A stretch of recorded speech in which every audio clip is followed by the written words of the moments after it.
Speaker.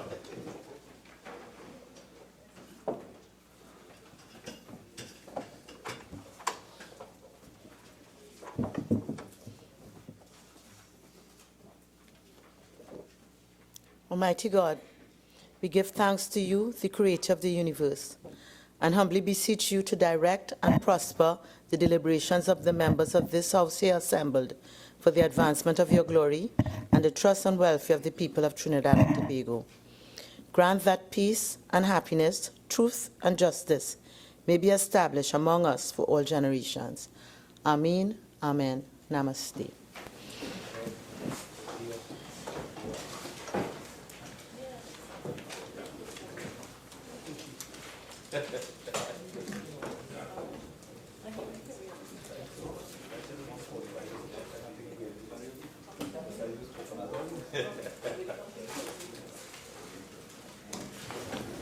Oath or affirmation, announcements by the Speaker.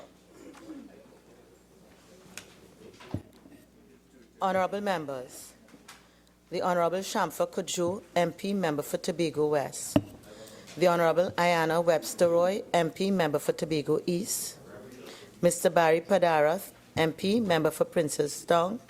And the Honourable Colum Imber, MP, member for Diego Martin North East, have requested leave of absence from today's sitting of the House. The leave which the members seek is granted.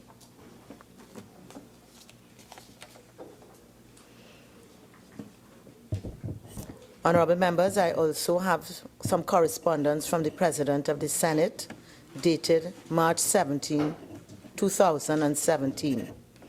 Dear Honourable Speaker, change of membership, the Parliamentary Broadcasting Committee and the Joint Select Committee on Social Services and Public Administration.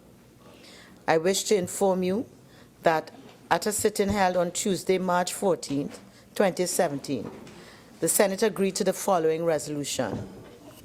Resolved that Ms. Ayana Lewis be appointed to serve on the Parliamentary Broadcasting Committee and the Joint Select Committee on Social Services and Public Administration in lieu of Ms. Nadine Stuart. Accordingly, I respectfully request that you cause this matter to be brought to the attention of the House of the Representatives at the earliest convenience. Yours respectfully, Christine Kangaloo, President of the Senate.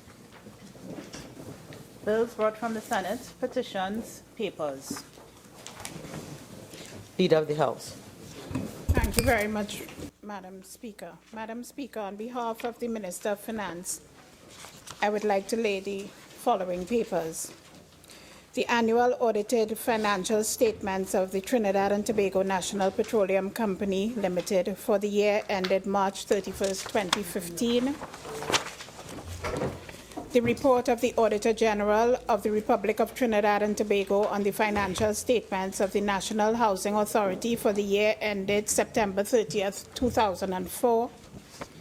The report of the Auditor General of the Republic of Trinidad and Tobago on the financial statements of the Trinidad and Tobago Civil Aviation Authority for the year ended September 30th, 2005. Papers 4 to 6, comprising the reports of the Auditor General of the Republic of Trinidad and Tobago on the financial statements of the Mayor's Fund of the San Fernando City Corporation for the years ended September 30th, 2008, 2009, and 2010. Papers 7 to 8, comprising the reports of the Auditor General of the Republic of Trinidad and Tobago on the financial statements of the Penal Debe Regional Corporation for the years ended September 30th, 2010 and 2011. Madam Speaker, I beg to move that paper 1 be referred to the Public Accounts Enterprises Committee and papers 2 to 8 be referred to the Public Accounts Committee. Honourable members, the question is that paper 1 be referred to the Public Accounts Enterprises Committee and papers 2 to 8 be referred to the Public Accounts Committee. All in favour say aye. Aye. Any against? The ayes have it. Leader of the House. Thank you very kindly, Madam Speaker. Madam Speaker, I have the honor to lay on the table the following papers. The response of the Auditor General to the first report of the Public Accounts Committee on the examination of the report of the Auditor General on the public accounts of the Republic of Trinidad and Tobago for the financial years 2014 and 2015, with specific reference to the Auditor General's department, and papers 10 to 13 comprising the ministerial responses to the first report of the Public Accounts Enterprises Committee on the examination of the audited financial statements of state enterprises, NSDSL, ETEC, NFM, NQCL, GHRS, NITCO, and TTMF. These ministries, Madam Speaker, and the responses are in respect of the Ministry of Energy and Energy Industries, with specific reference to the National Quarries Company Limited, Ministry of Housing and Urban Development, with specific reference to the Trinidad and Tobago Mortgage Finance Company, Ministry of Works and Transport, with specific reference to the National Infrastructure Development Company, and Ministry of Trade and Industry, with specific reference to the National Flour Mills and the Evolving Technologies and Enterprises Development Limited. Thank you very kindly, Madam Speaker. Reports from committees, Prime Minister's questions, urgent questions. Member for Caroni Central. Thank you very much, Madam Speaker. To the Minister in the Office of the Prime Minister, given the urgent need to remedy the gas shortfall in Trinidad and Tobago, would the Minister indicate what exactly was signed with the government of Venezuela 2 days ago, and how this document that was signed advances the acquisition of natural gas by NGC from Dragon Field? Thank you very much. Thank you very much, Madam Speaker. Madam Speaker, I must say that I'm not surprised with the nature of this question, but it provides me with an opportunity to clarify what seems to be some misinformation in the public domain, that information did not come from this side whatsoever. The first point is that there was no agreement on this occasion signed by me or by Minister Martinez on behalf of the government of Venezuela. What was signed was a heads of agreement between NGC, the National Gas Company of Trinidad and Tobago Limited, PDVSA, which, as you know, is a state company dealing with oil and gas on behalf of the people of Venezuela, and Shell International. And this agreement was signed to enact or follow on from a heads of agreement that was signed in December by the Honorable Prime Minister on behalf of Trinidad and Tobago and by the government of Venezuela for Trinidad and Tobago to get much needed gas. It again shows, Madam Speaker, the fact that we're asking how this can advance the acquisition of natural gas. It is showing once again a lack of understanding. It is simple. All it is, Madam Speaker, is the opportunity that is now turned into a project. So what this agreement now does is it moves from talk and conversation to a sanctioned project by PDVSA, Shell, and NGC, which are the corporations for the government of Venezuela, for the government of Trinidad and Tobago, and by Shell to operationalize the getting of gas from the Dragon field directly into the pipeline and the infrastructure that exists in Trinidad and Tobago to keep our gas industry alive going forward in the future by the provision of natural gas from fields in Venezuela to Trinidad and Tobago. So this is actually a great day and a great moment for Trinidad and Tobago.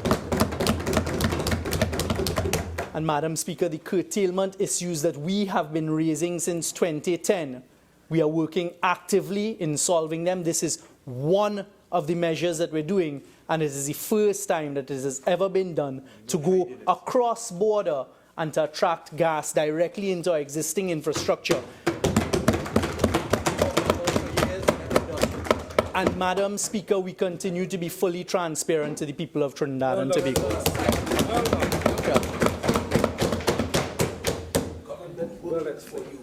Can I ask what is the quantum of investment by NGC and what is the proportion of that to the whole? In the office of the Prime Minister. Thank you very much. Madam Speaker, at this stage, that is a premature conversation. There is the introduction, as one would automatically realize, of another entity, that is Shell, and we are working out the necessary arrangements to make this project a reality for the people of Trinidad and Tobago in the best possible way for the taxpayers of Trinidad and Tobago, and protecting the Treasury with it as we go forward. Well done. And what is the projected start date of the project?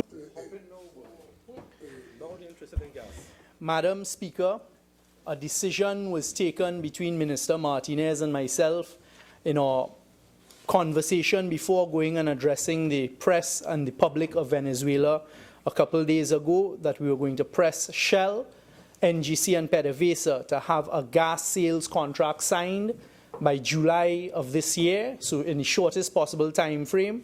And as the Honourable Member for Caroni Central should know, once that gas sales contract is signed, it is then the operationalization of this, and we're going to tie in a subsea connection to the wells in Dragon and bring that gas. So we're trying to do it in the shortest possible time frame and within the period, hopefully, of 2019.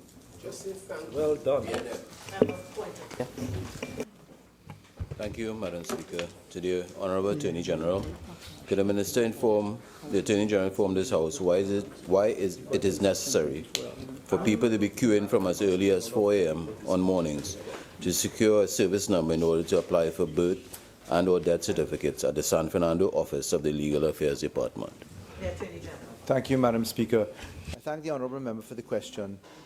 In short answer, there's really no need, save that there's been a certain amount of panic.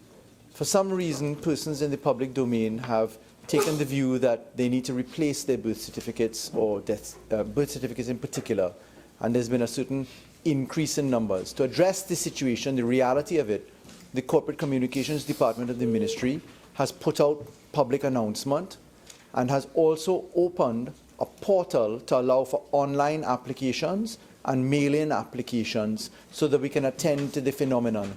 Until the population understands and it is communicated effectively to them that there is no need to rush to replace existing certificates, I think that there will be an unusual uptick.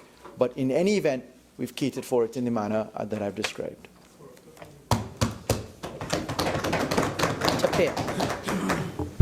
Thank you, Madam Speaker. To the Minister of Energy and Energy Industries, was the recent Dragon gas agreement signed by Minister Stuart and the Venezuelan government approved by the National Assembly of Venezuela? Minister of Energy and Energy Industries. You're right. Madam Speaker, standing in for the Acting Minister of Energy and Energy Industries, I've already answered a question that has made it very clear, and it should be abundantly clear at this stage, that no agreement was signed by me, nor was any agreement signed by Minister Martinez. It was NGC, PDVSA and Shell. Madam Speaker, I use this opportunity to state, however, that whilst this government is working hard to ensure the future and for the future generations of Trinidad and Tobago that our gas industry is kept alive by this Dragon initiative, what is going on, and we're seeing it clearly, and let the citizens mark it right now, is a complete lack of patriotism by those on the other side. And I will lend a dictionary to them very shortly for them to look at it, because they keep trying to throw spanners into the wheel of what is doing. And they keep trying to call something that doesn't exist. And one must question why it is that they keep trying to do this and talk about approval by the National Assembly of Venezuela. Both this government of Trinidad and Tobago under this administration, as well as the administration that exists in Venezuela, are ensuring at every step of the way everything that is being done in accordance with the respective laws.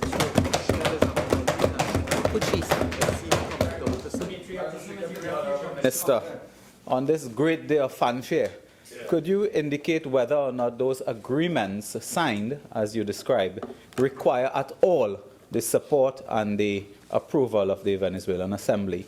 And do you also believe that to be accountable, if you ask for accountability, you are unpatriotic? That you would like the member to Well, answer. the first one. Thank you The very second, he can't. Madam Speaker, every attorney, qualified attorney coming out of law school knows that they must stay within their own boundaries of the law that they understand. So on behalf of Trinidad and Tobago, we are certain that we have followed every iota of law that governs for Trinidad and Tobago. Questions on notice, questions for oral answer. Leader of the House. Thank you very kindly, Madam Speaker. Madam Speaker, we are asking for deferral of questions 57.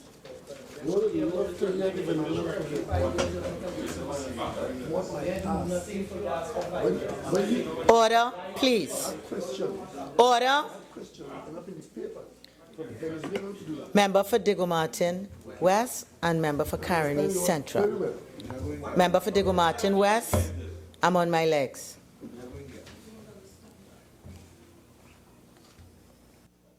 Leader of the House. Thank you very kindly, Madam Speaker. Madam Speaker, we are asking for two-week deferral for questions 57, 73, 76, and 80. We'll be answering questions 72, 79, and 81. There are no written questions for answer.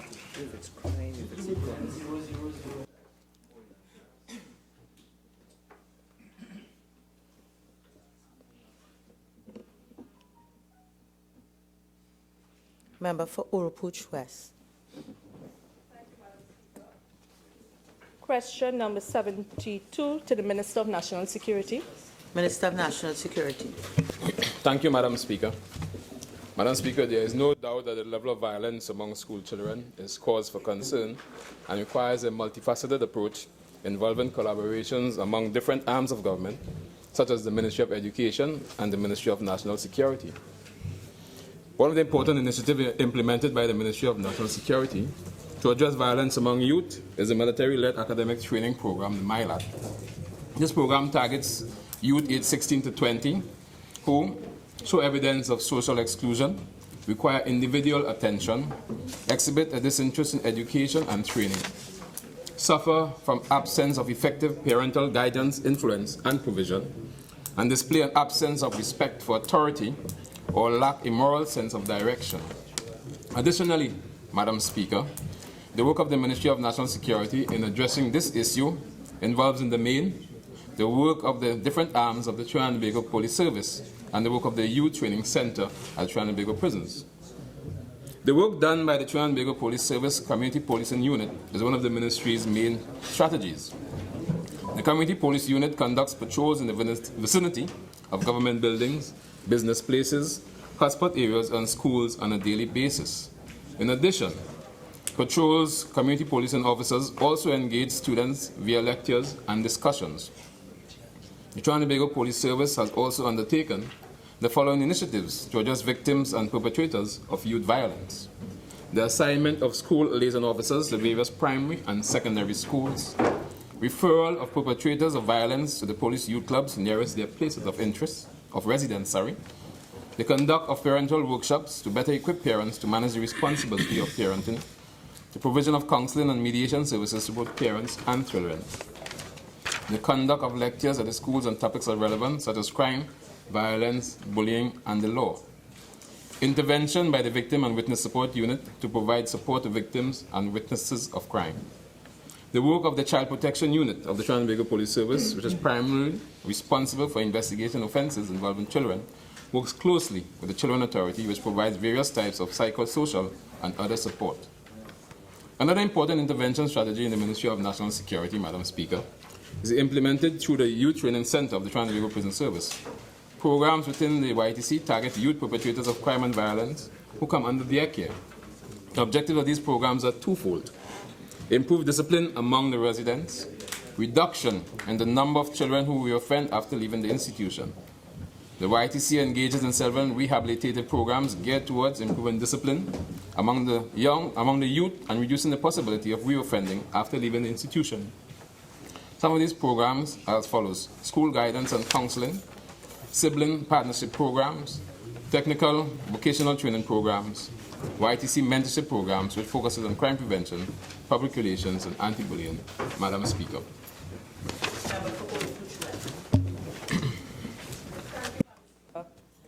Honorable Minister, you just said that you're doing parental workshops. How many parental workshops have we done thus far? And which areas have been targeted? Minister of National Security. Madam Speaker, I do not have that information, but it can be provided for the member. Member for Barataria San Juan. Thank you, Madam Speaker.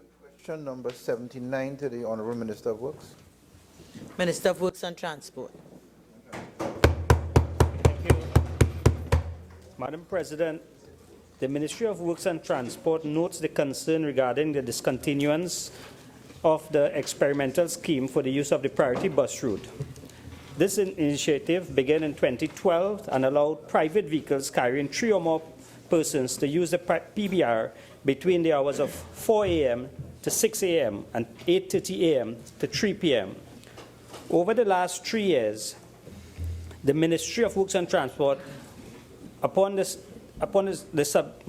submission of the Traffic Management Branch, a report was undertaken. The Ministry of Works and Transport concurred with the reasons advanced for the discontinuation of this experimental scheme.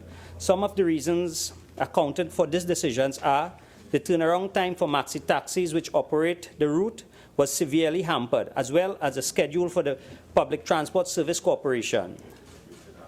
The experimental scheme reduced the enforcement of the regulations governing the use of the PBR, extremely difficult to be monitored. It enhanced the information. It enhanced the informal and taxi-operated PH vehicles on the route. The level of service at the traffic signals was significantly reduced because of overload and along the PBR. It increased the probability of accidents on a highly pedestrian active corridor. The unacceptable ratio between less capacity vehicles and high capacity vehicles was also taken into consideration. Thank you. Member for Barataria San Juan. Honourable Minister, I understand the concern, but what I'm trying to get at is the level of congestion on the roads at that time. Would the Minister ever consider doing one half of the highway that does not have the traffic at certain times of the day, consider giving a different approach to utilize that half of the highway for entry and exit depending on the time? Thank you, Madam Speaker. Madam Speaker, any decision taken by the Ministry of Works and Transport will be informed by the Traffic Management Branch, who are the expert in the field. And to this date, we have no study to show that what is recommended will work. Thank you. Member for Barataria San Juan. This may be the answer for another question, but I'd just like to ask it. Could you give me the incidence or the amount of people on the traffic management department who have priority bus route passes? I will not allow that as a supplemental question. I can take it down. I won't allow that as a supplemental question. I know everything. I didn't. Member for Couva South. Thank you, Madam Speaker. Question number 80 to the Minister of Education. Minister of Education. No, I'm sorry. This has to be 81, Couva South. Thank you, Madam Speaker. Question number 81 to the Minister of Public Utilities. Minister of Public Utilities. Thank you, Madam Speaker.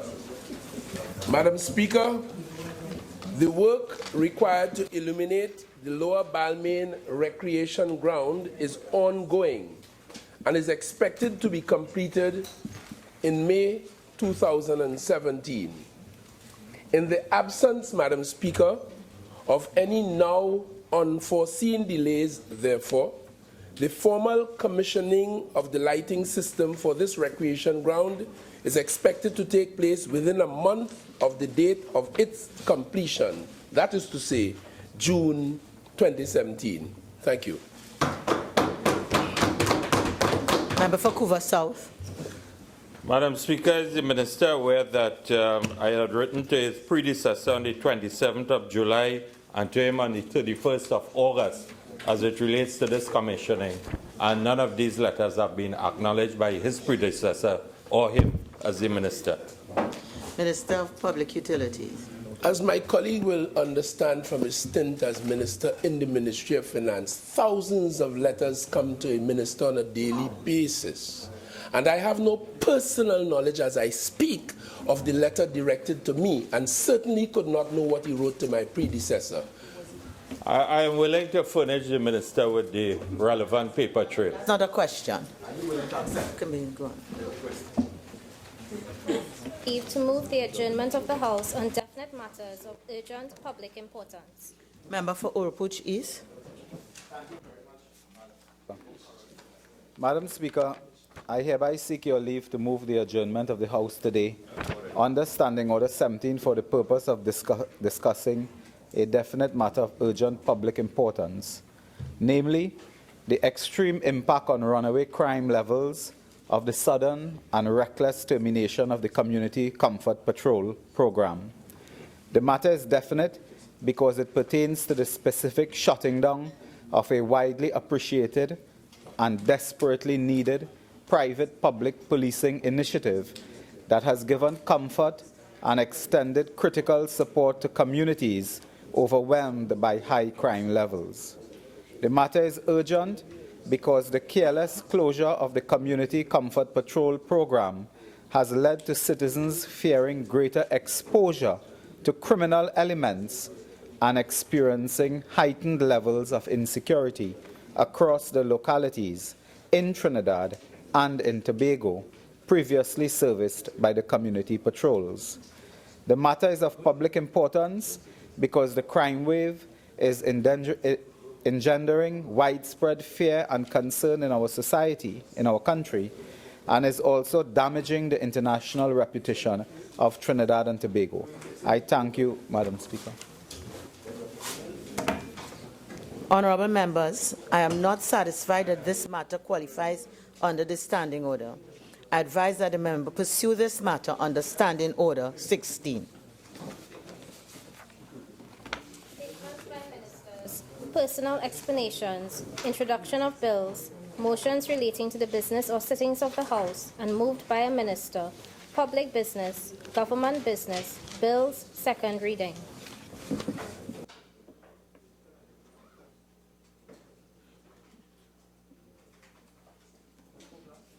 Member for Port of Spain North, St. Anne's West.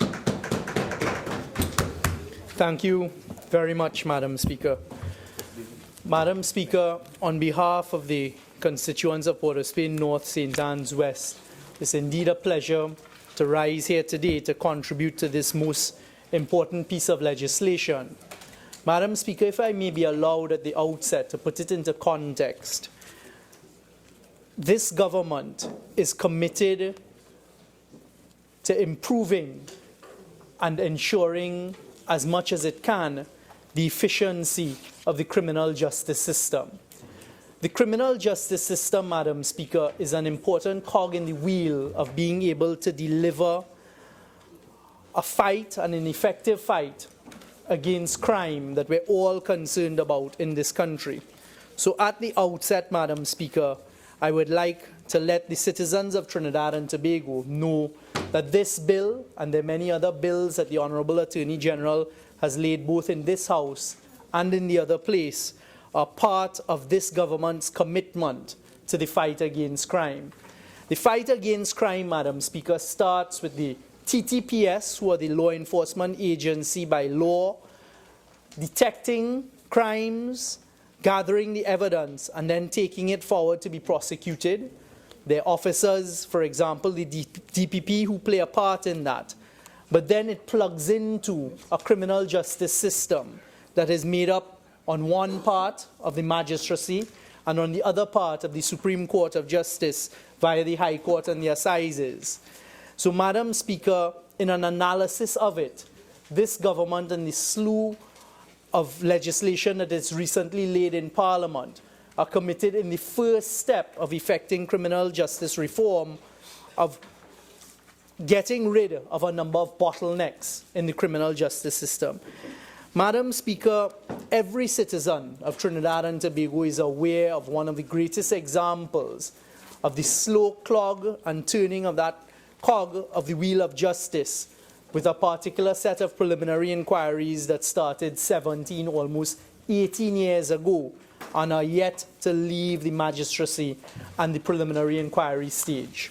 So, putting this in context, what we are seeking to do is to unfreeze and to unclog that system and to do away with preliminary inquiries.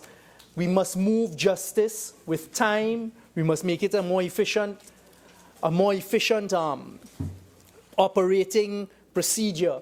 And one of the ways identified by all of the experts is to get rid of preliminary inquiries. In fact, those on the other side, between the period of 2010-2015, recognize this.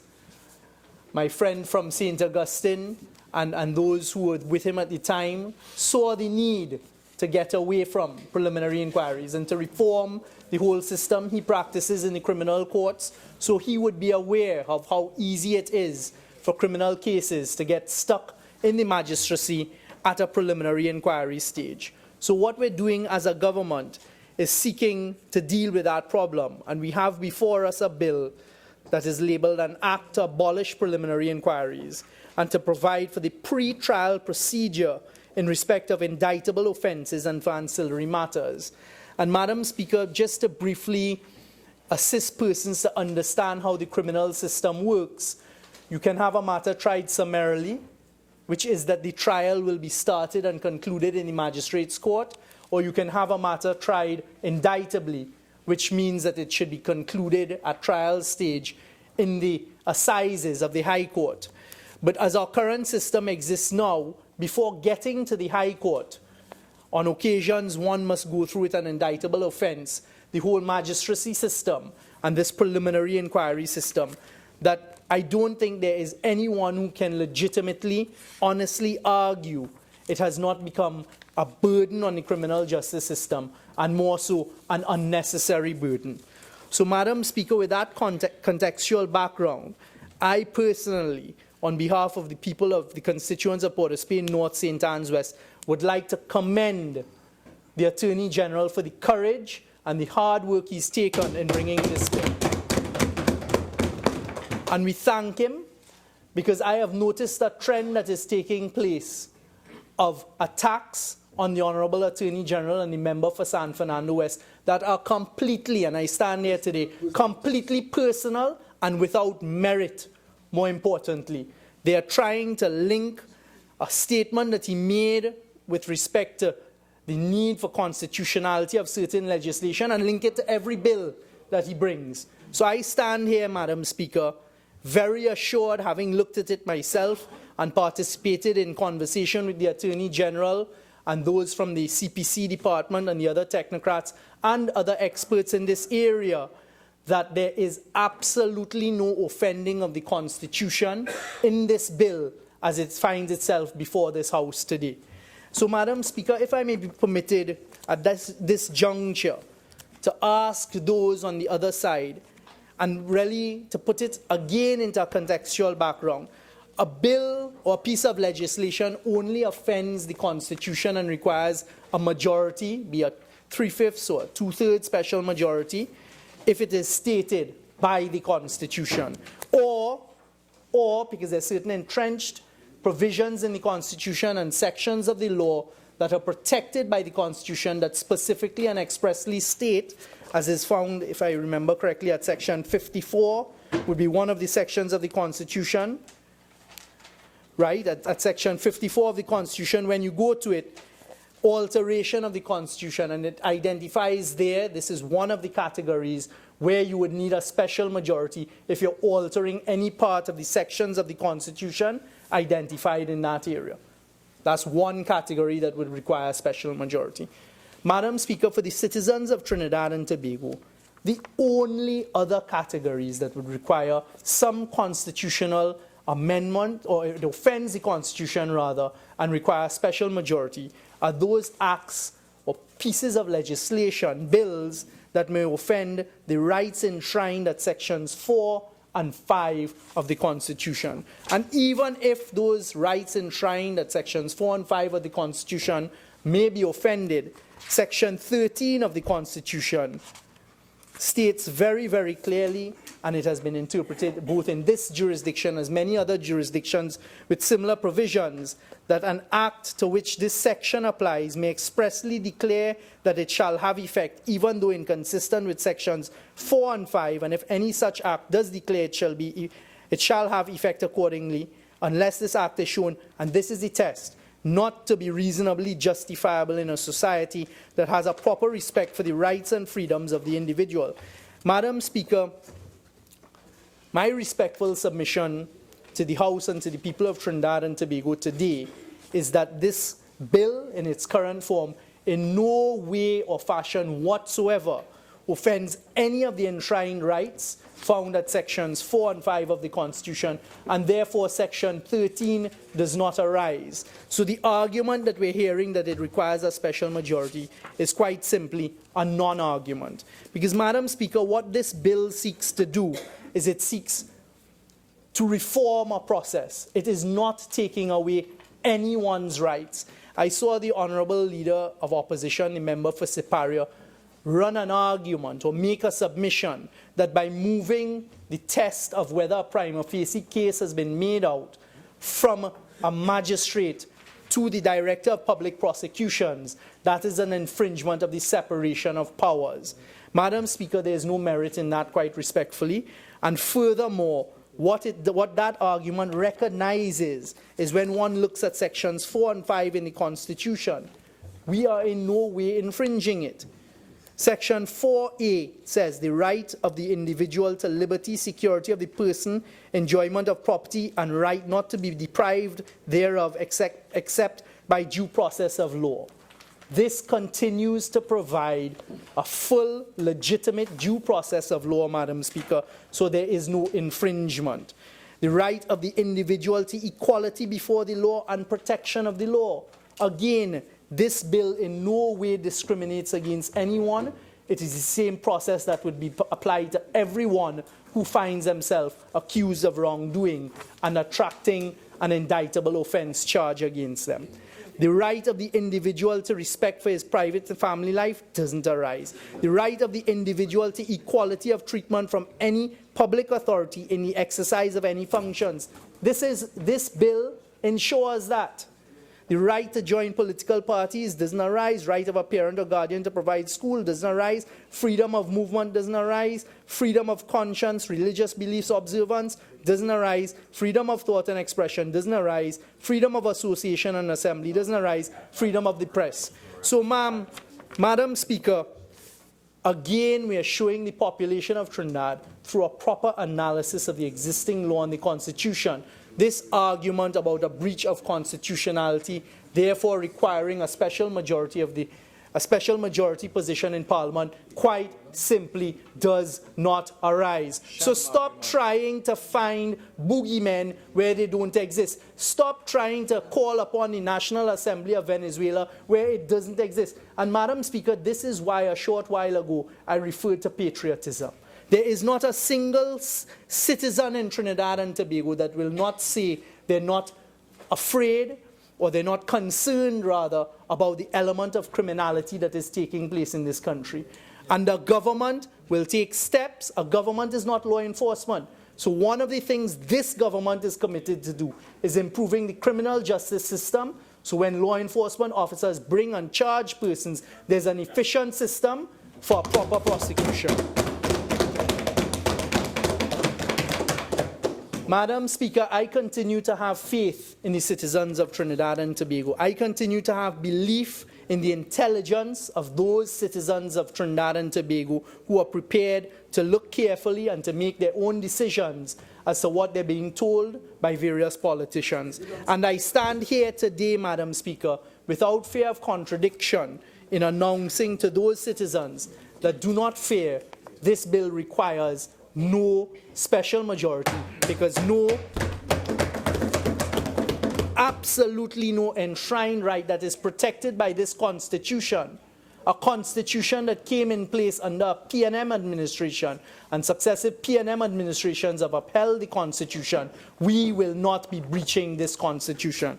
Stop attacking the Attorney General without merit, because this bill that he has quite rightly drafted and brought to Parliament requires no special majority. When you go to protection of rights and freedoms under Section 5 of the Constitution, Madam Speaker, it continues that there is absolutely no infringement of any of the rights there. So Section 5(2), authorize or effect arbitrary detention, imprisonment, or exile of any person, not offended here. Impose or authorize the imposition of cruel and unusual treatment or punishment, not offended here. Deprive a person who's been arrested or detained of the right to be informed promptly and with sufficient particularity of the reasons for his arrest or detention, not infringed here. Of the right to retain and instruct without delay a legal advisor of his own choice to hold communication with him, not infringed here, Madam Speaker. Are we infringing the right to be brought promptly before an appropriate judicial authority? I pause. Madam Speaker, this bill, in its current form, actually does exactly that. What the Attorney General and this government is seeking to do by this bill, that I'll come to in a short while when we get to the pre-trial procedure, is for the first time, Madam Speaker, expressly and statutorily to put time frames on getting an accused before the court. How could anybody criticize a process and a procedure where we as legislators are now telling those who are the ones that must carry out an efficient criminal justice system, do it within a specific amount of time? The police bring a file to the DPP with the evidence, DPP process it, give it to the accused and his defense attorneys within a specific amount of time. It then puts the onus on the defense attorneys, and I read the Honorable Attorney General's contribution where he said it's a small handful, 20 persons, he said, holding and controlling the criminal bar. It puts them now, statutorily, which is the only power we have in this House and the other place to pass laws, we're putting the onus on them. Get your job done quickly, get it done efficiently, otherwise the system will break down. What could be the possible criticism, Madam Speaker, of putting time frames on persons to be brought before the courts in an efficient manner and as quickly as possible for them to be either found guilty or not guilty, and if they're found guilty, to be sentenced, if they're found not guilty, to be released? But we're hearing the criticism from the other side. They're not telling the population that is one of the main things that this bill is seeking to do, create a more efficient criminal justice system. But Madam Speaker, we know, because we've sat in rooms as we've been discussing those whose duty it is to administer the criminal justice system in a more effective manner, what it is. It is certain persons trying to protect their turf and their domain, and not the rights of their clients, but trying to protect those boundaries to ensure. In fact, we were told when we talked to certain groups about the abolition of preliminary inquiries, don't do that. It gives young lawyers an opportunity to cut their teeth. That is a complete non-argument, Madam Speaker, because the summary courts and the magistrates' courts continue to exist, and you, as a young lawyer, you can cut your teeth. What this is seeking to do is avoid attorneys, I am an attorney, attorneys from having the opportunity to earn two sets of fees for the same sets of facts. And there is nothing wrong in making the criminal justice system a more effective and efficient one.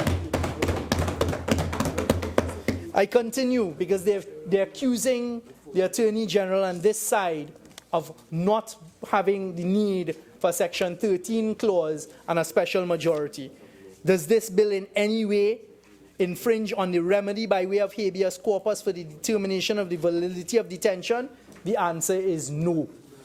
And then you go to section 5(2)(d). Does this in any way infringe the authorization of a court, tribunal, commission, board, or other authority to compel a person to give evidence unless he's afforded protection against self-incrimination? Not infringe. Does this deprive a person of a right to a fair hearing in accordance with the principles of fundamental justice for the determination of his rights and obligations? The answer is no, Madam Speaker. There is no infringement of that entrenched right. Does this deprive a person charged with a criminal offense of the right to be presumed innocent until proved guilty according to law, but this shall not invalidate a law by reason only that the law imposes on any such person the burden of proving particular facts? The answer is no, no infringement. Does this in any way provide that he's not being provided with a fair and public hearing by an independent and impartial tribunal? No infringement.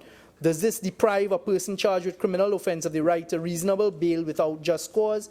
Again, the answer is no, no infringement. Are we depriving a person of the right to assistance of an interpreter? No, no infringement. In fact, it deals with that. Does it deprive a person of the right to such procedural provisions as are necessary for the purpose of giving effect and protection to the aforesaid rights and freedoms?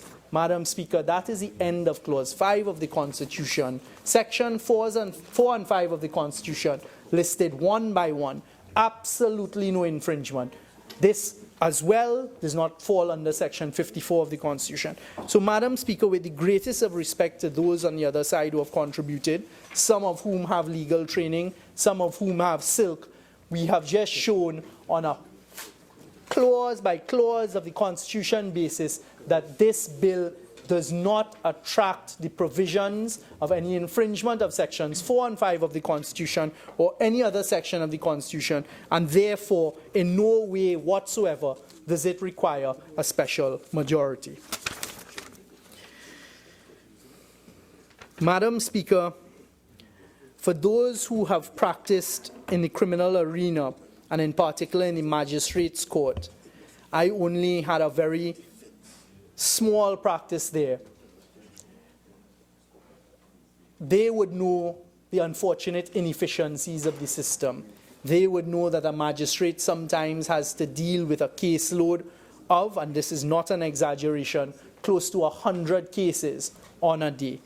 Madam Speaker, any attorney who practices in that arena and anyone who's ever had the unfortunate experience, as some on the other side have, of being before a magistrate's court would know how frustrating the system can be in terms of you go there expecting your case to be tried, you're expecting to make progress, and unfortunately the cases are adjourned.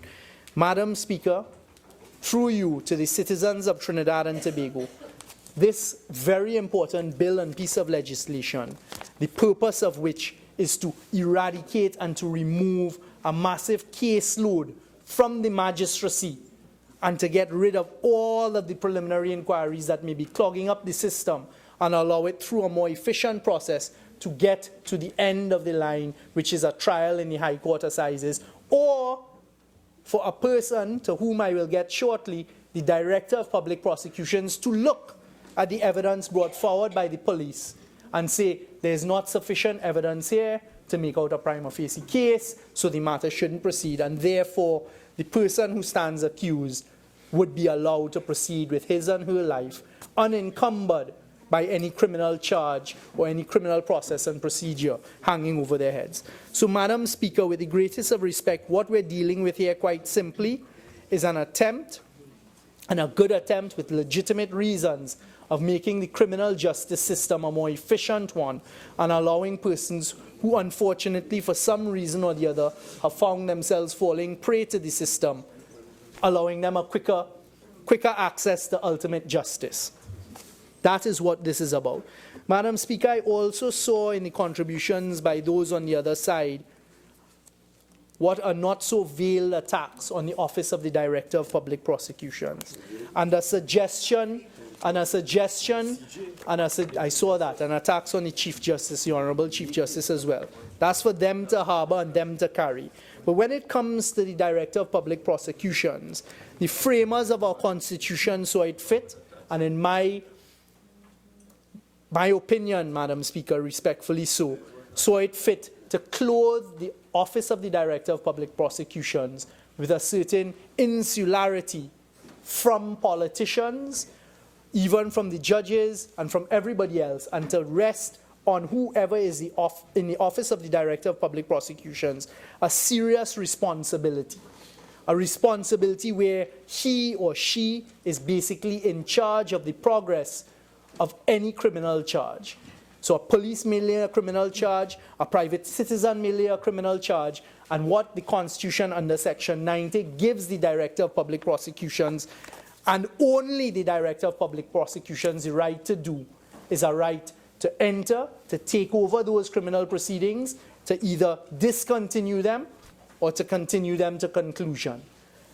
And there has not been any instance of abuse of this by the current holder or any other. I am not getting into past holders, etc. Certainly I know of no abuse of this process by a Director of Public Prosecutions. I saw an attempt, and a very frivolous, naked, disingenuous attempt to say that because a Prime Minister has a veto on who is going to hold the position of the Office of Director of Public Prosecutions, that in some way means it is a political appointee. I also saw, because that is an argument that is bound to fail, an attempt by those on the other side to say, and then you have Directors of Public Prosecution.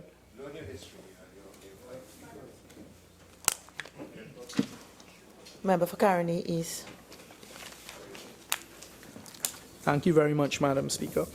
I also saw another disingenuous attempt to carry the argument further and say that you then have persons who have held the Office of Director of Public Prosecutions going on to be judicial officers. Try as I may to make the link and the correlation to the bill before us, I couldn't. So, Madam Speaker, the Director of Public Prosecutions, by the framers of our Constitution, and it has been tried and tested in the courts of Trinidad and Tobago and other jurisdictions, has been given a very serious responsibility and the ultimate power when it comes to criminal matters. And who better placed than the person in that insulated body to make a decision with all of his or her experience as to whether a prima facie case has been made. In the short period of time, Madam Speaker, that I had to prepare, I pulled both the guidelines from Ireland as well as from Canada with respect to the Office of the Director of Public Prosecutions. And Madam Speaker, with your leave, I'd like to just inform the citizens of Trinidad and Tobago of how important the Office of the Director of Public Prosecutions is and why this is a person, the body, the constitutional office that is best suited, in our opinion, because ultimately it's a policy decision being made by the legislators. Who is the person best suited? Since I saw this is a law that exists since 1917, and I saw the leader of the opposition come and make a big hurrah that is 100 years later, etc. The magistracy has been charged previously with the responsibility of dealing with preliminary inquiries. Having said what all I have said without casting any judgment, there is absolutely nothing wrong, Madam Speaker, respectfully, at this time in our history of Trinidad and Tobago, in taking the bold decision of moving it from the magistracy to free them up to deal with summary matters and other important matters and the dispensation of criminal justice, and putting it in to the hands of the responsible office of the Director of Public Prosecutions. And that is something I commend. Those on the other side, my friend from St. Augustine and others, when they were in cabinet, saw it and they tried to promote the use of a master. And those of us who practice in the high courts would know the position that a master holds and this type of thing. But ultimately, it is a policy decision. It's a decision that we take. Should it be a magistrate? Should it be a master? Should it be the DPP? Should it be another office holder to take the decision? And it's a simple decision. Look at the evidence brought to you by the police and law enforcement. Is there sufficient evidence here for a prima facie case in order to prosecute the charges for which you may be found guilty at the end of the day? Madam Speaker, the decision whether to prosecute, this is the guidelines and guidance for the Office of the Director of Prosecutions in Ireland. The decision to prosecute or not to prosecute is of great importance. It can have the most far-reaching consequences for an individual.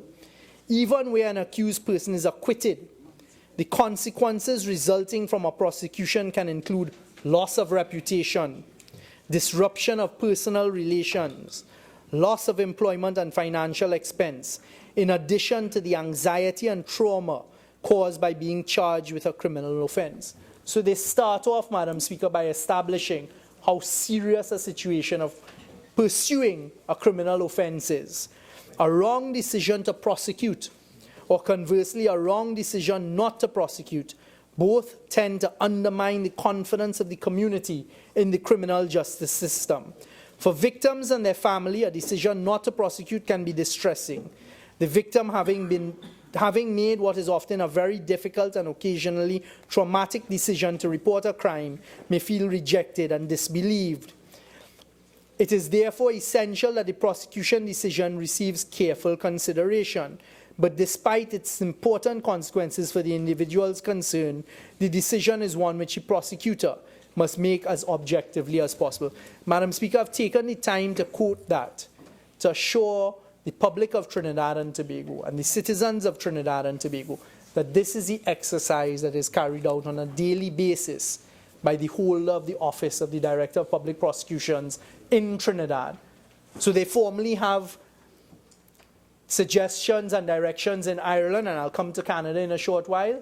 This is what is done on a daily basis by the Director of Public Prosecutions. And when one goes and studies the litigation and studies the records and the authorities that have gone past, Madam Speaker, you will find that in the vast majority, I would be surprised if it's anything less than 95% of time, when the Director of Public Prosecutions has carried out his or her functions properly, there has been no travesty or abuse of justice, process or procedure. Because, Madam Speaker, as I'm about to say here, a Director of Public Prosecutions' duty, and this may come as a surprise to some, is not necessarily to secure a prosecution, but is to ensure that there's been a proper carriage of justice. And a Director of Public Prosecutions is not measured by the success of whether he's successfully prosecuted. The real test of a Director of Public Prosecutions is to ensure that the evidence is properly presented and that the carriage of justice is carried out. And therefore, Madam Speaker, there should be no fear on the part of the population or those who may find themselves caught up in the criminal justice system that the Office of the Director of Public Prosecutions will not be able to carry out the lower threshold test of determining on a looking at evidence as to whether a prima facie case has been made out. And if I may continue, Madam Speaker, on the decision whether to prosecute by an Office of Director of Public Prosecutions in Ireland, because of the importance of the prosecution decision and the need for objectivity, the state has reserved to itself the right to prosecute in all except minor cases.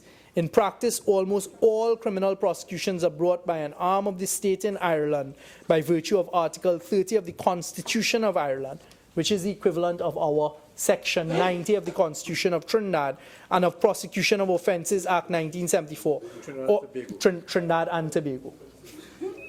All crimes and offences other than those prosecuted in courts of summary jurisdiction.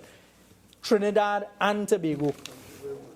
Honourable Member for Port of Spain North, St. Anne's West, your original 30 minutes have expired. You're entitled to 15 more minutes if you wish to continue. And before you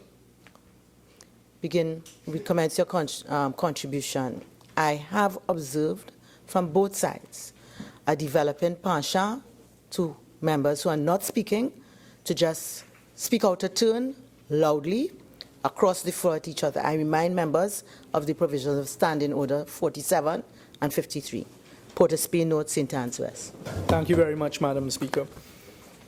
So, Madam Speaker, I was mirroring what goes on formally in Ireland with what goes on in Trinidad, as I'm reminded by the Honourable Prime Minister and Member for Dago Martin West, in Tobago as well. So, Madam Speaker, it continues that all crimes and offences other than those prosecuted in courts of summary jurisdiction are brought in the name of the people and at the suit of the Director of Public Prosecutions, except for a limited category of offences still prosecuted at the suit of the Attorney General. In the case of indictable offences, which we're dealing with here, they are all brought at the suit of the Director. And the decision, this is the important point, Madam Speaker, the decision to prosecute or not to prosecute is taken by the Director personally or by an officer of the Director who's authorized to take such a decision. The situation in related to summary offences is set out in another chapter. So, Madam Speaker, the point that I'm trying to make by drawing reference to Ireland is exactly that. The decision to prosecute or not to prosecute is taken by the Director personally or by an officer. There is absolutely no difference to what exists and what we're trying to get past here now, what we will get past here now, with respect to the Director of Public Prosecutions of Trinidad and Tobago. He or she is going to take a decision as to whether a person should or should not be prosecuted by applying a threshold after an examination of evidence brought to him or her by the police or by a person with a personal complaint as to whether that person who is accused should face the criminal courts, completely bypassing the summary courts and the magistrates' courts and going straight to the assizes. Madam Speaker, anybody who has found themselves caught up in the criminal justice system and in an indictable offence will accept that by eradicating the need to be subjected to a preliminary inquiry, you immediately attract a savings in the amount of money that you must expend to prove your innocence. So by removing the preliminary inquiries stage, what we have done and what we're seeking to do, Madam Speaker, rather, is to make it a more effective system, which includes a more efficient cost to those who are forced to find themselves to prove their innocence. Madam Speaker, the decision to prosecute is also formalized in Canada, and there are guidelines for the Director issued under Section 3, subsection 3C of the Director of Public Prosecutions Act in Canada. And if I may just very briefly refer to the introduction. The decision, this is in Canada now, Madam Speaker, the decision whether to prosecute is amongst the most important decisions that will be made by Crown Counsel. Considerable care must be taken in each case to ensure that the right decision is made. A wrong decision to prosecute and conversely a wrong decision not to prosecute tend to undermine confidence of the community in the criminal justice system. Madam Speaker, I've referred to those two jurisdictions to assure the public of Trinidad and Tobago that this government has given very serious consideration as to whom the responsibility for the decision as to whether a person should face indictable offence in the High Court should be placed. And in our analysis, having regard to the very high level of responsibility and the decision-making process that currently exists pursuant to Section 90 of our Constitution on the Office of the Director of Public Prosecutions, it is our submission to those in the House and more importantly to the citizens of Trinidad and Tobago that the person best suited at this time to make a decision as to whether a prima facie case has been made out on the evidence presented and whether there should therefore be a trial in the criminal assizes is in fact the Director of Public Prosecutions. Madam Speaker, as I've been attempting and at great pains to point out through the course of my conversation, this bill is driven at, and quite simply, the purpose of this bill is to make a more efficient criminal justice system, to remove preliminary inquiries that go on for years and years and years, and as the Attorney General pointed out when he was prosecuting the bill, it also, once there's been a decision by the magistrate to go forward and to say there's a case made out and a prima facie case to be prosecuted. There can be judicial reviews. There can be judicial reviews at other stages. This is really to make a more efficient court system and a more efficient justice system. And having said that, Madam Speaker, it's our submission that this bill should be passed in its current form. Of course, we will listen to any amendments that may be suggested. The Attorney General will take those on board, I'm certain.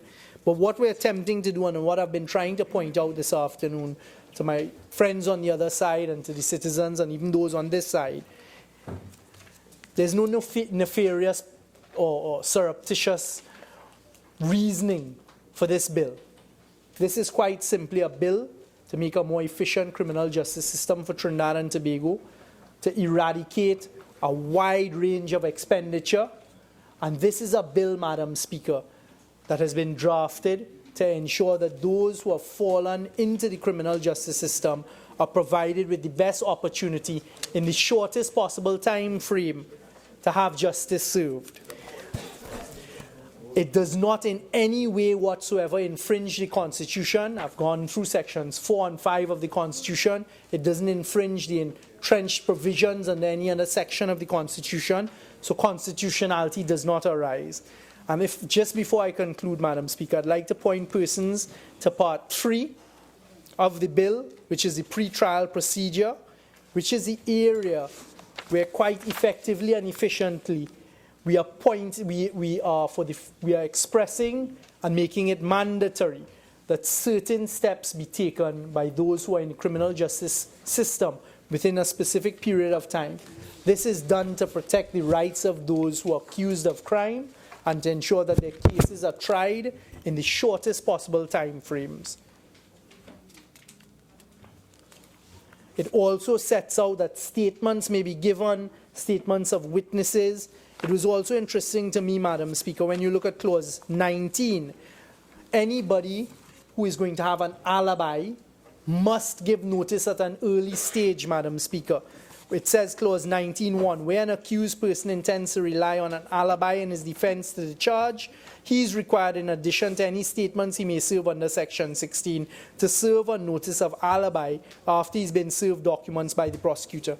This levels the playing field in a criminal trial, Madam Speaker. So what it does is, at an early stage, it alerts the prosecution to the fact that there's going to be an alibi defense. And furthermore, I think when that happens, Madam Speaker, it allows the authorities, including law enforcement, to now go and search, gather evidence, and they may in fact find that there is a legitimate alibi. So at an early stage, the Director of Public Prosecutions can take a decision not to continue with the criminal proceedings. That is done to assist those who have found themselves accused of crime. Tell us up front there's an alibi. We will investigate it. If the alibi comes up, we discontinue the proceedings against you. You don't go through the whole system. We're freeing up the jails, we're freeing up the remand yard, etc. Madam Speaker, I'm happy to say as well that it continues at Clause 20 of the bill, where it states that the prosecutor or an accused person or his attorney at law may at any time before the trial serve further evidence on the other party. For those of us who have been fortunate enough, Madam Speaker, to practice in the courts of Trinidad and Tobago and other jurisdictions, this is a very important provision because it can happen, and I'm sure especially in the criminal arena, that some evidence may surface at a later position in time after you've been charged that may go either way. And if that evidence is in the accused's favor, there is a duty by the prosecution and by the police to present it to the defense, and it may again at an early stage lead to a discontinue of criminal proceedings. Or on the other side, almost finished. One. On that point, the last part is in support of the offense. Could you just explain that while you speak? Which one? The one you did, 25. I was not 25, I was at 20. Sorry, I was not 20, section, clause 25, I was at reading clause 20, which is the further evidence point. And then what this ultimately does, Madam Speaker, so going through the pre-trial process, we've shown how this bill also improves the criminal justice system and the criminal procedure by you must notify of alibi evidence, you must notify if there's been some new evidence arising.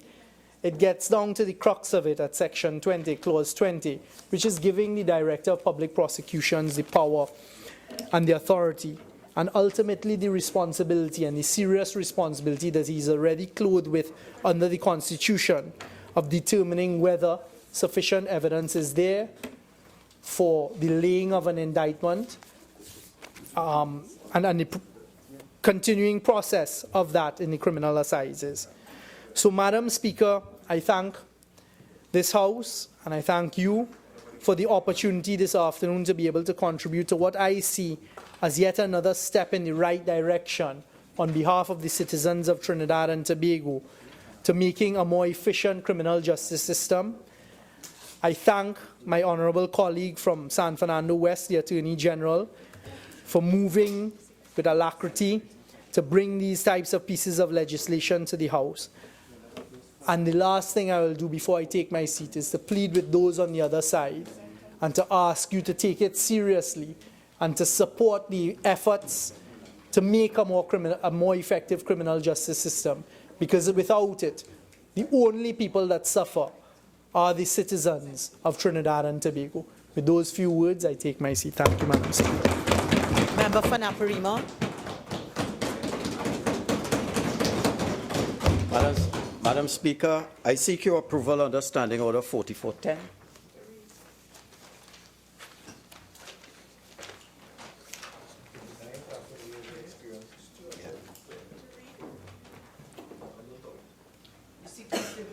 Speech? I will rely on it heavily. Well, remember, this is a debate. Okay, so that please, you are entitled to refer to your notes, but you can't read. Okay, you're sufficiently seasoned. Thank you, Madam Speaker. I listened intently to the Honourable Member for Port of Spain North, St. Anne's West. And he has utmost confidence in the assurances given by the Attorney General, the member for San Fernando West, that this legislation which is before us, the legislation is the Indictable Offences Pre-Trial Procedure Bill 2017, is constitutional. My political leader, the Honourable Kamala Prasad Bisesa, Senior Counsel, has indicated it is not. Now, whom do I support? Do I have the necessary assurances? Do I agree with his assurances? And I'll tell you why I support that, the view and the perspective of my political leader. And it is that I look at the Commissioner of Police Selection Process Order 2015. And I'm reading from the Caribbean News now.com. And it says the Trinidad Court overturns new law on police commissioner selection process. We were given assurances then that that law was constitutional. We came here and we told them it was not. I even recall, Madam Speaker, saying that the Police Service Commission was an institution enshrined in our Constitution, given to us by no other person but a former member of Naparima. I recall saying also that the grandfather giveth and the grandson taketh away, for which I was. But subsequently, Madam Speaker, and I'm quoting here, on Thursday, the High Court in Port of Spain ruled against Attorney General of Trinidad and Tobago in a challenge to the constitutionality of a 2015 order brought by retired police inspector Haridat Maraj, who was represented in court by the leader of the opposition, Kamala Prasad Bisesa, senior counsel, and former Attorney General Anand Ramlogan. The Commissioner of Police and Deputy Police Selection Process Order 2015 was the first law, it was the very first law passed by the current Attorney General, Faris Alwari, following the September general election. It goes on to say the opposition warned that the government was passing illegal law in violation of the Constitution and steadfastly opposed the government in the matter. However, it goes on Thursday, the High Court vindicated the UNC's position on this matter. And it went on to say there is no role under the Constitution, even as amended in 2006, for the introduction of a member of the executive arm of the state in the process of the appointment of the Commissioner of Police or Deputy Commissioner of Police. So given the evidence, given the first bit of legislation, given the assurances, Madam Speaker, that the bill that was debated at the time was constitutional, the court ruled against them. So in that regard, I have to, on the basis of the evidence before me, to support the assertions and the submissions of my political leader. But it is, Madam Speaker, it is not simply about a special majority in this bill. It is about fracturing the Constitution by taking away functions from a judicial officer and handing it to a non-judicial officer. I am not a lawyer, so it is not about Section 4 and 5 of the Constitution. It is about Chapter 7, this Chapter 7 of the Constitution, that speaks about the judicature, the Supreme Court, the Court of Appeal, the appointment of judges, the appeals to the Judicial Committee, and the Judicial and Legal Services Commission. It is about Chapter 7, and it is not entirely about such chapters 4 and 5. And I wish to make the point, too.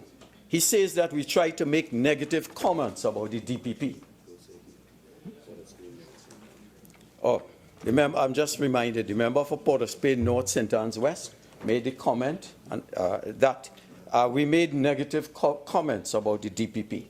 And I wish to restate for the public and for those opposite that no one on our side said that.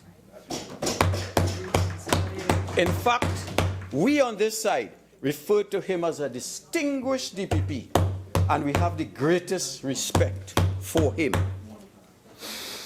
Madam Speaker, so I'm here to debate the Indictable Offences Pre-Trial Procedure, Bill 2017.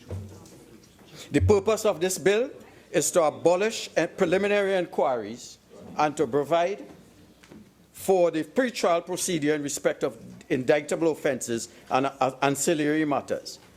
We discussed this week in the context of two important matters for me personally.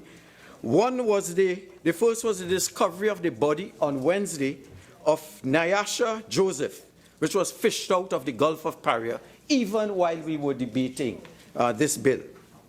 We sent condolences to the family and pledge that we on this side will do all in our power to deal with this scourge of crime and pass good legislation that will play a part in the arrest and conviction of those who have committed such a dastardly act. The second event, Madam Speaker, while this bill was going on, was that on Wednesday, I celebrated my 68th birthday. This means that I am a mere 2 years from my allotted 70. And my remaining time, including time spent in this parliament, is important to me. It is a special resource which I must use wisely. I do not have the luxury of time to waste on matters deemed inconsequential. Having said that, Madam Speaker, let me begin my presentation by repeating and endorsing the opposition view as enunciated. I understand the enthusiasm to extend birthday greetings to the member for Naparima, but I would really like to hear his contribution. Continue. Thank you very much, Madam Speaker. Having said this, let me begin my presentation by repeating and endorsing the opposition view as enunciated by the opposition leader that we have no problem with the change in the pre-trial process, i.e. preliminary inquiries, to replace the existing process to one basically of paper committals. Our government saw the need to address this issue, and in that context we passed two bills. We placed before Parliament and passed 2 bills, the 2011 and another in 2014. Both were assented to, but not proclaimed. Same for the, save for the infamous Section 34 in 2011, bill which was repealed. Clause 41 of the 2017 bill seeks to repeal the existing law dealing with pre-trials. Chapter 1201 and both Act 20 of 2011 and Act 14 of 2014. This, in fact, was upheld as not unconstitutional by the Privy Council in the Antigua case of Humphreys. Madam Speaker, we have serious concerns with the removal of powers that were vested in a judicial officer, i.e. a magistrate, to determine whether to commit trial or not, and conferring that power on the DPP. This is in effect a breach of the separation of powers, and no constitutional majority, whether simple, 2/3, 3/5, or otherwise, can do that. No, I am informed that nowhere in the world has this been done. Wherever the pre-trial process has been changed, a judicial officer is maintained as the determining officer. In our region, Antigua and others have kept a magistrate. So there is something that the whole of the Caribbean knows, that Trinidad and Tobago in general, and the Honorable Attorney General in particular, knows that they do not know. I have heard very unconvincing arguments from the other side that the DPP already has that power. Under Section 23(8), under section of the existing law, Chapter 12, and under Section 93 of the Constitution. Under Section, and the Attorney General indicated, and he said, he said under 93, yes, the Director of Public, sorry, I have it here. Yes, he said there shall be under Section 90, subsection 2, and Section 3, it says under subsection, there shall be a Director of Public Prosecution, whose office shall be a public officer. He went on to quote subsection 3, which says the Director of Public Prosecutions shall have power in any in which he considers it proper to do A, to institute and undertake criminal proceedings against any person before any court in respect of any offense against the law of Trinidad and Tobago. As far as I know, that is a prosecutorial function and not a judicial one.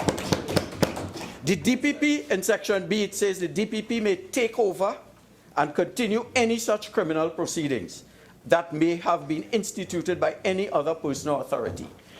That also is a prosecutorial function and not a judicial one. And under Section C, it says the DPP may discontinue at any stage before judgment is delivered any such criminal proceedings instituted or undertaken by himself or any other person or authority. And that, as I understand it, is also prosecutorial and not judicial. So when he goes on to use that to say, so the independence of the DPP to manage a preliminary inquiry is recognized not only in the Constitution, but in existing law, I cannot say that the evidence that he has adduced in support of that is consistent with a proper reading of the law. But the question arises, Madam Speaker, if the DPP already has the power, why is he trying to pass this law or to pass a law in this bill to give him that power? If the DPP already has the power, why are we wasting time here to give him that power? If you are so sure, then just use the existing law and transfer the power to the DPP. Good point. But this DPP seems to say one thing one day. This AG, sorry, the Attorney General, Honorable Attorney General, seems to say one thing one day and another the next. I recall when we were corralled here in Parliament to amend the law regarding the date of elections for the THA. He told the media, and I quoted from the media then in this House, that there was no need to change the legislation But the very next day, we were here in Parliament doing exactly what he said was unnecessary. I understand, Madam Speaker, that the surname of our Honorable Attorney General has two meanings in Arabic. One is from Al-Tikrit, Al-Trinidad, Al-Rawi, and the other one means someone who tells stories. Please, no personal invectives, please. It's a factual statement. Further, Madam Speaker, Section 23(8) of the existing law, now being replaced by Clause 23 of 2017, was unconstitutional when passed in 2005. I refer you to the very brilliant contributions of Subhash Pandey, Mr. Subhash Pandey, and Judge Gillian Locke in that 2005 debate, and in particular, Grande versus the DPP and Brooks versus the DPP. This section is unconstitutional in that it breaches the separation of powers to give to the DPP a power vested in a judicial officer. I now wish, Madam Speaker, to turn my attention and ask some broader questions regarding this bill. This is to provide some context for a discussion of this bill and to introduce some relevant questions. And I'm saying that we could look at this bill in terms of the clauses and what it says, but we can look at this bill also in a contextual sense and ask some questions such as, what is the real purpose of this bill and why are we here? Does this bill address the real issue facing this country, or is it mere window dressing with no measurable outputs or impact? If it is indeed a tool in the government's arsenal of crime-fighting options, is it the best tool at this juncture where we appear to be overwhelmed by challenges, economic, social, political, motivational, and most importantly, pervasive and escalating crime? Every speaker on the side opposite emphasized that this bill is an important aspect of our fight against crime. The third question I'd like to ask is, are there other better options which should be prioritized for action by this Parliament? In other words, given limited time and limited resources, is this the best use of our time? Is this legislation the most fitting and proper and apt in our fight against crime at this time? The fourth question I'd like to ask is, what is the mischief of the bill, including its unintended consequences? And the sixth area is the peripheral issues. Madam Speaker, this is not the time for old talk. This is not the time for scoring cheap political points, for blaming the opposition, and they keep doing that constantly, providing inadequate and obfuscatory responses to questions asked in Parliament. Nice word. I remind this government to use their words that they are in charge now, for better or for worse. We cannot wish them away. They have sworn a sacred oath to do right by all manner of men and to uphold the Constitution and the law. Well, for God's sake, if you are in charge, act now to arrest the decay in our society and the pervasive sense of gloom and doom. You cannot just jump out of a plane, traveling first class, paid for us by citizens, and come to this Parliament to talk about spinning the wheel without understanding that it was a metaphor for governance by VAPs and that it predicted all the maladies that have come to pass on this blessed country. Eric Williams, in a seminal statement in Massa Day Done, published by Balize House, has called this attitude of running to Parliament and talking off one's heads the rantings of benighted idiots and obscurantist politicians. That is not my words. That is the words of the founding father of the PNM. What is the real purpose of this bill, and why are we debating it? Madam Speaker, the real reason we are here is so that the PNM will be able to say next week, when we debate the private members' motion on crime, that they have put a number of legislative matters in place to deal with crime. That is why we are here. twice a week. They know they have no plans, no ideas, no vision to deal with crime. And let me say up front, Madam Speaker, we are prepared to support this bill, especially if they do the proper thing and make a judicial officer the person who determines whether an offence is indictable one and should be referred to the relevant courts.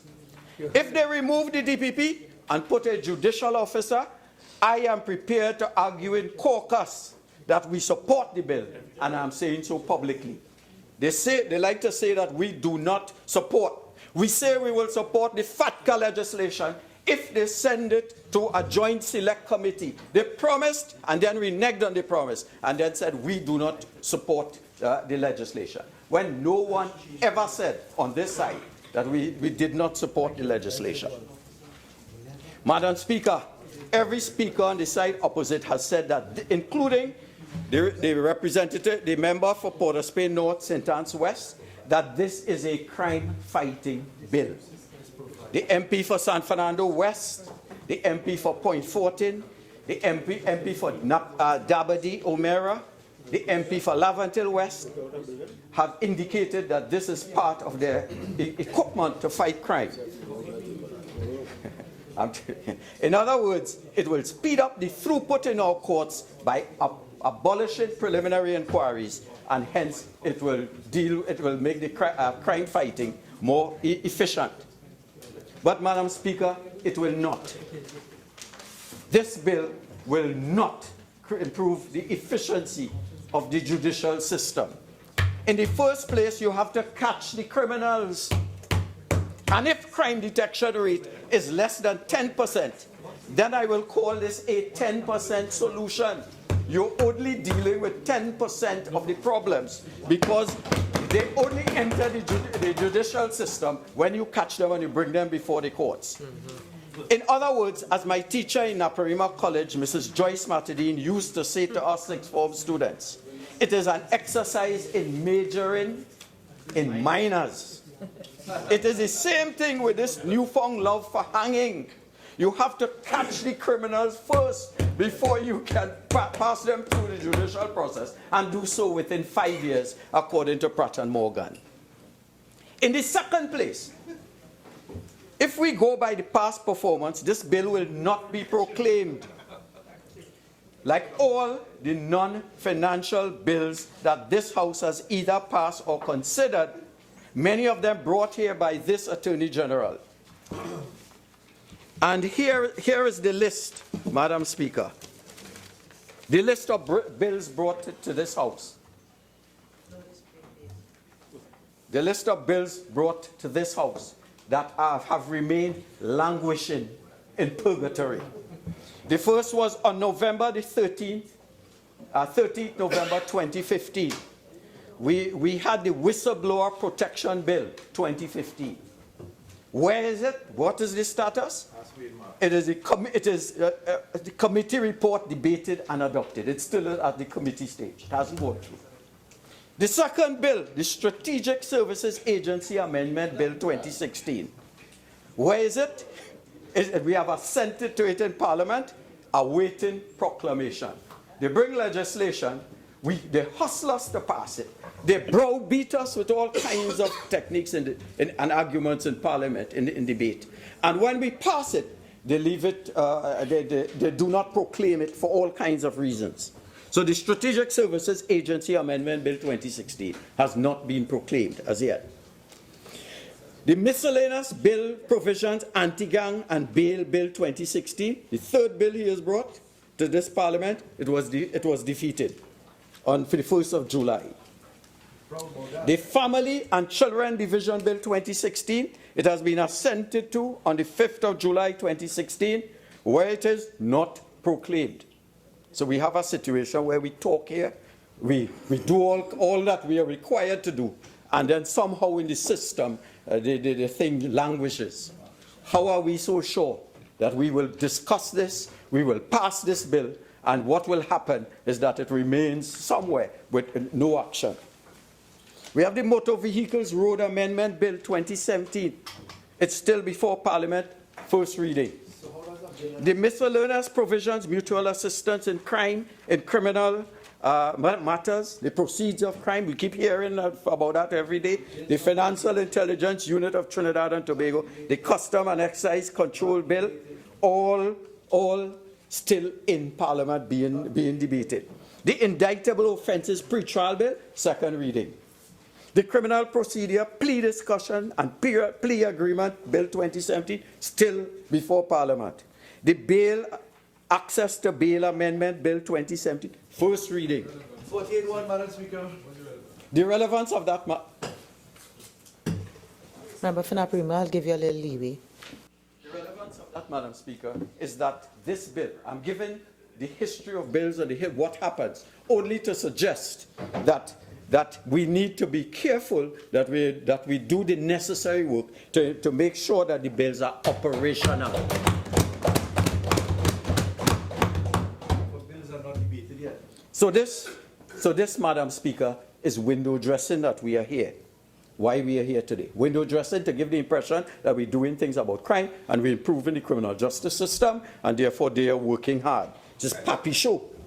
And they have taken away how many days of my precious remaining 2 allotted years to enjoin them in this response, in this charade, in this pappy show, this cosmetics gallery. In the third place, Madam Speaker, this bill will not speed up the throughput. It will merely transfer the bottleneck from one place in the judicial system, i.e. the magistracy, to another place outside the judicial system in the DPP's office. We are told that there are some 140,000 cases handled annually by the magistracy. Some are summary offences, others are either hybrid or indictable. Clearly, summary offences will now be dealt with by the magistracy, the rest by the DPP, and we are not criticizing the DPP, the office of, we are just looking at the office of the DPP. We advise that the DPP is severely understaffed and cannot even handle the matters that it now prosecutes. You now wish to burden the DPP office with additional responsibilities. You say that you have increased the manpower in the DPP's office by some 34 officers. Well, I'm asking the Honorable Attorney General to tell us if this is correct. Will he tell us how many were former contract officers whose positions have now been regularized? I would wish to ask him how many bodies are there now that were not there 10 months ago, if he says that he has given additional human resources to the office of the DPP. And if you are bringing new bodies, Madam Speaker, should we not be seeking not recent graduates, but those with experience in handling preliminary inquiries? And where does this expertise reside at this moment? It resides in the magistracy. It takes a very long time to bring new lawyers, recently graduated lawyers, into the DPP's office and expect them to function immediately. It takes a very long time for OJTs to learn the ropes and become competent. At least that is the lesson we have learned from this incompetent bunch, to use the dialect of OJTs running our affairs. Madam Speaker, if it were not a hopeless bunch of OJTs, they would have been telling us that this bill will reduce the number of remandees by 50%. They would have told us that it would speed up trials. This bill would speed up trials and finalize the adjudication process by 30%. They'll give us some indication of we are spending our time and what we are getting. They would have been able to say that, having regard to Pratt & Morgan, murder trials would end long before the stipulated 5 years.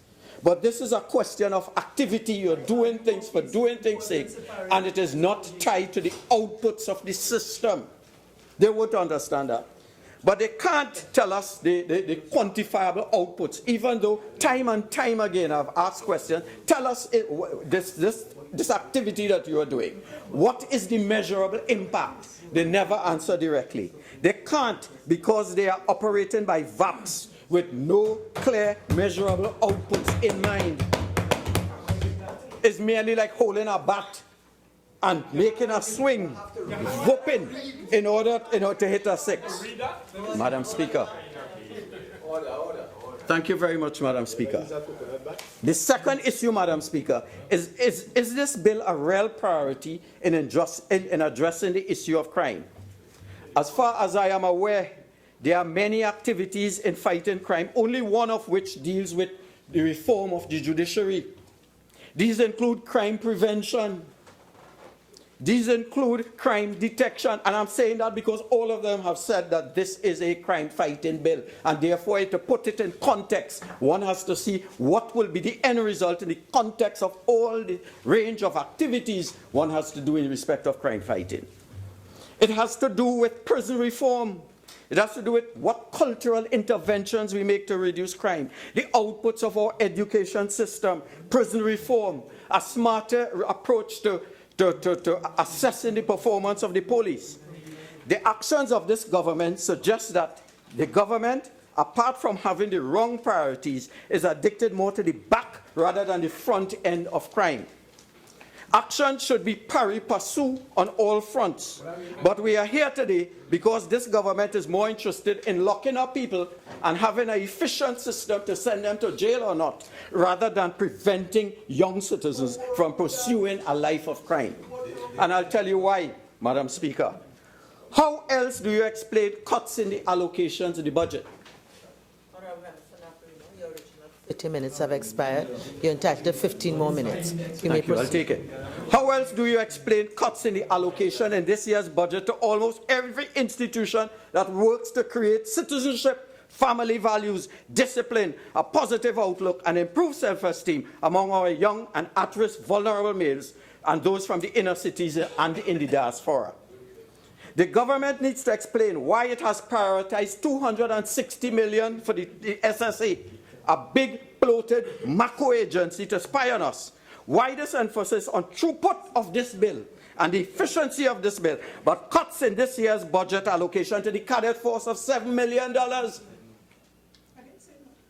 to civil of $8.1 million. That is part of the prevention that will prevent us from having to prioritize a crime bill like this. Why have they cut this to this place cuts of $23 million on the Civilian Conservation Corps? That is unconscionable. To MILAT, $5 million cut. To MIPAT, $4.7 million decrease. To the facilities for the police youth clubs, $500,000 less. To early childhood care and education, Madam Speaker, $9.2 million. Madam you know Speaker, that hurts. Standing Order 48-1, please. Member for Naparima, I allow you to continue. Just remember, this is not a budget debate, but I understand the point you're making. Yeah. Thank you very much, Madam Speaker. It is not a question that you don't have the money. It is the question, Madam Speaker, and I'm trying to make the point.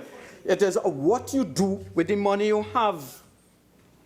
Remember the parable of the talents. How do you explain to a child in Reform Village Hindu School when he sees a 95% complete... Standing Order 44-10, please.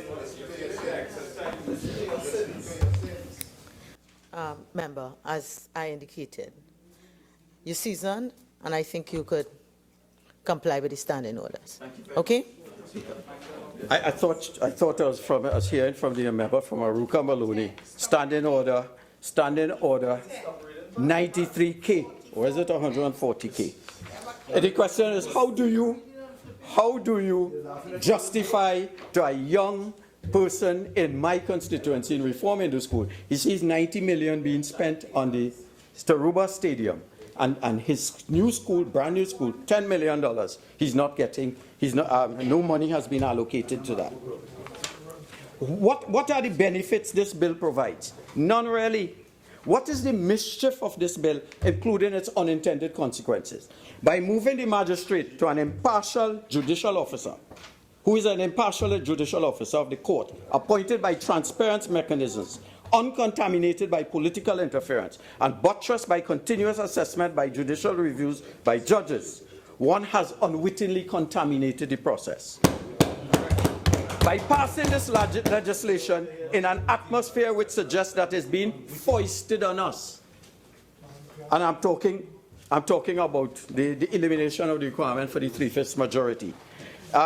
If all of us on this side, and a large proportion of the population, we do not buy into the legislation. It is fair, it is transparent, it is constitutional. If we don't buy it, then we're pitching marble in mud, Madam Speaker.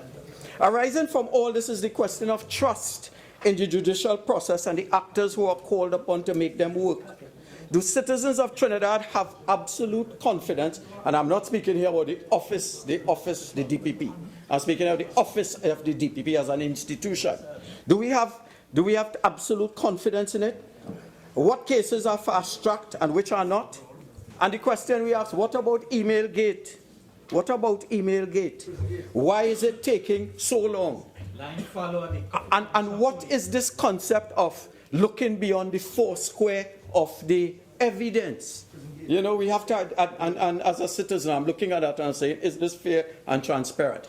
And the question is, and I'm not talking about the persons, if I am a deputy DPP or a senior officer in the DPP's office, and I know that I am aspiring to become the DPP, and I know that the Prime Minister has a veto on that position, would I be willing to go against him, Madam Speaker? And I'm not speaking about the officers, I'm just speaking of them as human beings. If I wanted to be the DPP one day, and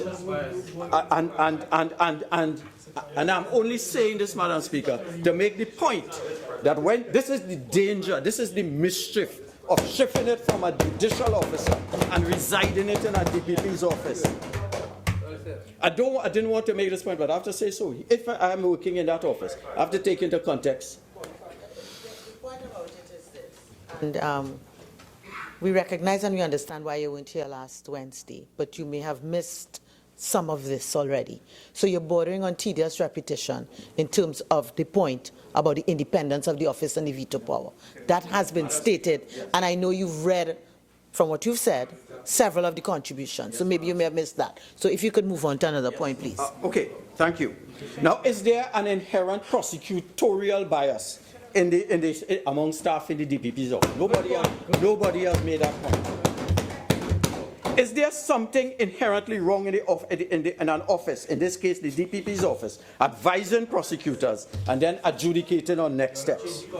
And what about the resources available to the DPP? The 2015 annual report of the judiciary says that approximately 142 cases per year are handled by the magistracy. How many of these are indictable and will now be handled by the DPP's office? And what will it do to the morale of a despondent society when this bill is passed and remain languishing and awaiting proclamation? Other matters, Madam Speaker, is the question of trust in the system. And I wish, in this regard, to speak directly to our Honourable Attorney General. He's the guardian of the Constitution. Yeah. As a strange, do we have trust? Do we have trust in his statements, Madam Speaker? I recall years ago. Okay. I will get it. As a stranger to, the advice, do not trample on our enshrined rights in the Constitution. Autocracy and dictatorships do not happen by sudden actions, but by little creeping and incrementally perverse steps. Standing order 4410.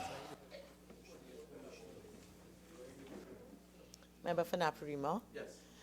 You know, it's a matter I would have referred to when you're finished, the heavy reliance on your script.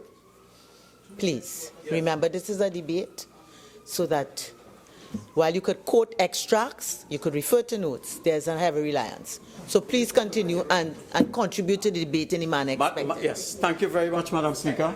It is a question of trust. When I first came here, I raised the point of the adoption of the Children Act, Chapter 4603. And I said that this bill was assented to in 2000. Madam Speaker, Standing Order 4410. He reading his whole speech. Madam Speaker, it was assented to in 2010 and proclaimed in 2015. The question is, it remained languishing during that period. And the question, and I indicated that no action was taken on it. And the Attorney General got up and said that yes, action was taken because he amended the bill twice. And secondly, that it required a special majority. And the matter I'm saying is that this is a question I'm speaking, the question of trust. If I have asked many lawyers, many friends, many judges about if a legislation is assented to and not proclaimed, is it substantial action taken? And they have all told me no. Assented to, and they have all told me no. So, Madam Speaker, in looking at the question, if this bill is to deal with crime, in looking at crime, I wish to, and I know they don't like me to refer to Lee Kuan Yew, the member for point 14 indicated that crime is a UNC matter, and it arose after August 2016 when we didn't support a particular bill. The question I would like to say is that had we been in power at the dawn of independence, crime would have been different. Madam Speaker, in Singapore, Lee Kuan Yew introduced an anti-corruption bureau, I'm not reading, in which they jailed ministers, in which they jailed rogue police, in which they passed laws that anybody, including Lee Kuan Yew, if he broke the law, would be subject to prison. And Madam Speaker, there were specific examples that you have identified in this book. It's from third world to first, the Singapore story, 1965 to 2000. Instead, in Trinidad, under the PNM, we had a system where the culture of corruption was condoned. And therefore, I'm saying, Madam Speaker, had the PNM, had the UNC been in power, it would have been different. Madam Speaker, this bill, as far as I'm concerned, it's more or less a waste of time. We have severe issues with it. We are prepared to support it if it is done in a way that is consistent with our Constitution. I thank you very much. Member for Toco, Sangre.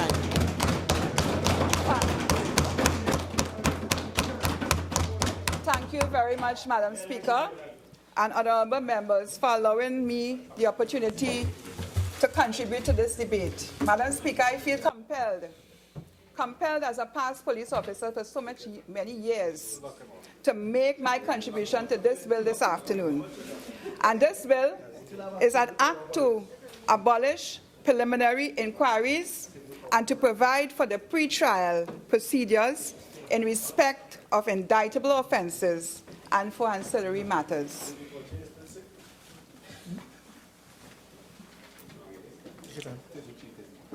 One of the many complaints against the criminal justice system is that justice is slow, Madam Speaker. Justice is slow, and I have realized, Madam Speaker, having spoken to other police officers, lawyers, victims, witnesses, that accused persons and accused persons themselves, they look for remedies for this situation. And no amount of rhetoric by the opposition will manipulate the intelligence of the people of Trinidad and Tobago. No amount of rhetoric. And I'm not afraid to stand here in this honorable house as an OJT and speak on behalf of this bill. OJTs learn. I am young in this arena, and I'm learning. And what I can say too, today is not my birthday. I'm very far from 68. Very far from 68. But Madam Speaker, intelligent Trinidadians and Tobagonians will have none of this rhetoric The Honorable Attorney General highlighted in his contribution that the citizens are tired. They are crying out for justice. So, Madam Speaker, this bill is a biography of an idea. An idea, yes, the biography of an idea. An idea that is very simple, written by me, Glenda Jennings-Smith. It is very simple because it can unclog the justice system. And some of the immediate benefits of this bill, I dare say, will be to deliver swifter passage of matters from the summary courts to the high courts. It will support the police by reducing their time spent in court. It will support victims and community alike, to give communities a voice and to let them know and feel protected by the justice system. And ultimately, it will reduce crime. Preliminary inquiries, as far as I know, Madam Speaker, essentially is a trial at the magistrate court before a potential trial at the High Court.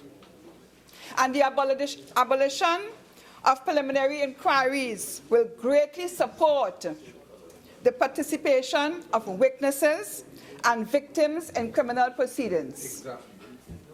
Now, what in essence is taking place here?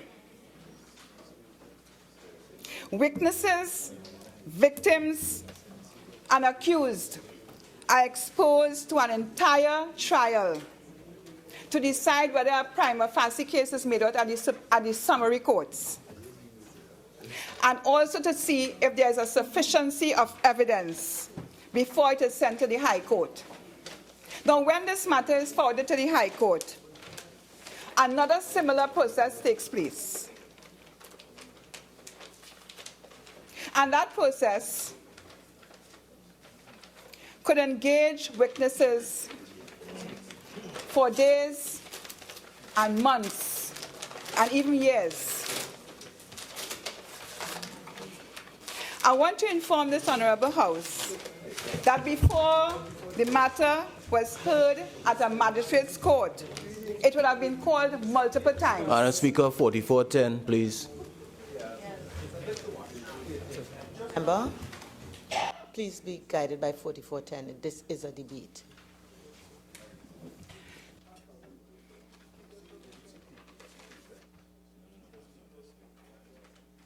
But there's another important group of people, Madam Speaker, whom I intend to address this afternoon that would benefit from this group. Last week, my colleague stood here in this Honorable House and spoke about justice delayed is justice denied. And this applies mostly to accused persons awaiting justice. Today, I want to say that there are another group of people in this system, the victims who suffer traumatic ordeals, having to relive their experiences multiple times. Madam Speaker, the time between detection and conviction could have some perilous times for victims. In my experience in the police service, I have seen where I have been a witness, where I have been a complainant for victims of these heinous crimes. And Madam Speaker, I want to refer particularly to female victims. I heard my opponent on the other side from Naparima spoke about the woman police who was battered to death and his promise to support the system to bring justice.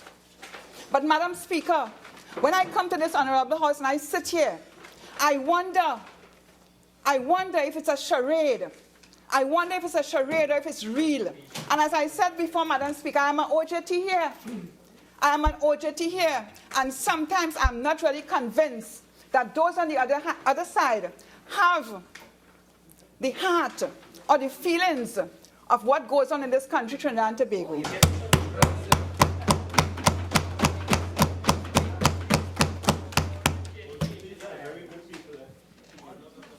And Madam Speaker, This not only applies to the women, this also applies to men. Men are fearful for their lives. And the period of time when we have summary matters onto High Court, that period between conviction and first appearance at court into that matter going to High Court, many things happen. I can tell of my experience where I had a witness, a victim, and that victim did not live to see the day to give evidence in court at a High Court. It ended by me having to take a death certificate to the court to say that victim had died. He was a victim of shooting, and he had died. And Madam Speaker, this is another instance where this bill before us can help to alleviate and help victims of crime, Madam Speaker.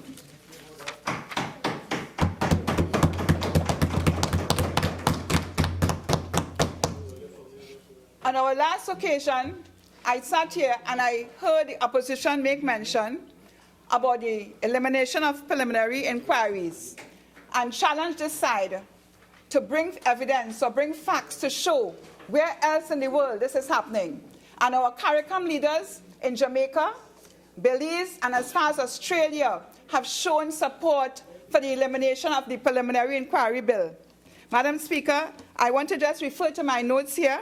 The former Minister of National Security of Jamaica, Dr. Phillips, and I'm quoting from the Jamaica Observer, in an interview, proposed that the abolition would result in a more speedy delivery of justice through quicker disposal of cases and reduce the livelihood of danger to witnesses. I have found through my research in Australia, the Attorney General, Robert Clark, agreed that the removal of preliminary inquiries would help the court reduce delays, backlog, wastages, and inefficiencies. So this bill, Madam Speaker, is nothing new. It has been decided, it has been spoken about in other territories, in our CARICOM neighbors, and also international arena. So this bill, Madam Speaker, targets indictable offences and removes it from the magistrate's court. And it also frees up the magistrate's court so that persons who have matters in that magistrate court could be dealt with more expeditiously. So legislation will indeed impact on our justice system, Madam Speaker. It will impact on what and how police treat with crime and criminality. And ultimately, it also impacts on the lives of our citizens who are crying out for justice. And again, I want to compliment this OJT, wants to compliment the Attorney General, because he understands what has to be done. Our Honorable Prime Minister, as head of the National Security Council, he is doing his job. Our Minister of National Security is providing the support to all our agencies. And there remains one problem, though, Madam Speaker. Unfortunately, there remains one problem. I have noted the opposition's view and their appetite to engage in dialogue about what is evidence-based and data-directed. And I have studied that topic, Madam Speaker, for over 2 years. And I've studied it to the best of people. And what I have learned, Madam Speaker, is that evidence-based approach engage processes and experimental design where data is utilized for targeting, tracking, and testing. And those on the opposite side speak of so much gloom and doom every single week, week after week. As long as we're speaking about crime, they speak about doom and gloom. But I want to say, Madam Speaker, the time allotted for matters to be completed was insufficient. And Madam Speaker, they spoke about the time allotment for matters to be taken to the DPP, and that how many criminals will be set free. And let me assure you, Madam Speaker, I want to assure you that nothing of the sort will never happen. The doom and gloom that the opposition speaks about will never happen as long as this OJT is sitting across here.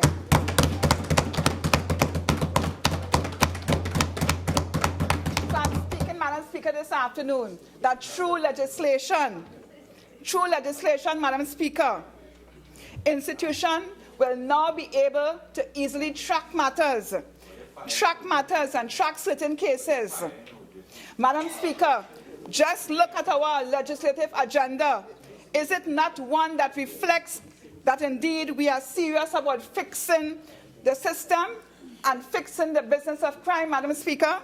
In reviewing macro-level studies that examine offense rates of a specific population, researchers from noted institutions have found that an increased likelihood of apprehension and punishment was associated with declining crime rates. The Minister of National Security continually speaks to the nation about the pillars of prevention, detection, and conviction, and we must focus our attention on completion of the process, Madam Speaker.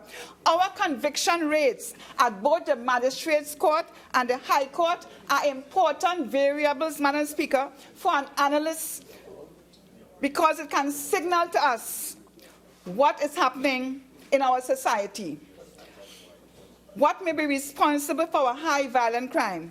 In this bill, Madam Speaker, the AG is putting clauses where he places timeline with certain matters. He is setting up a process which is very relevant.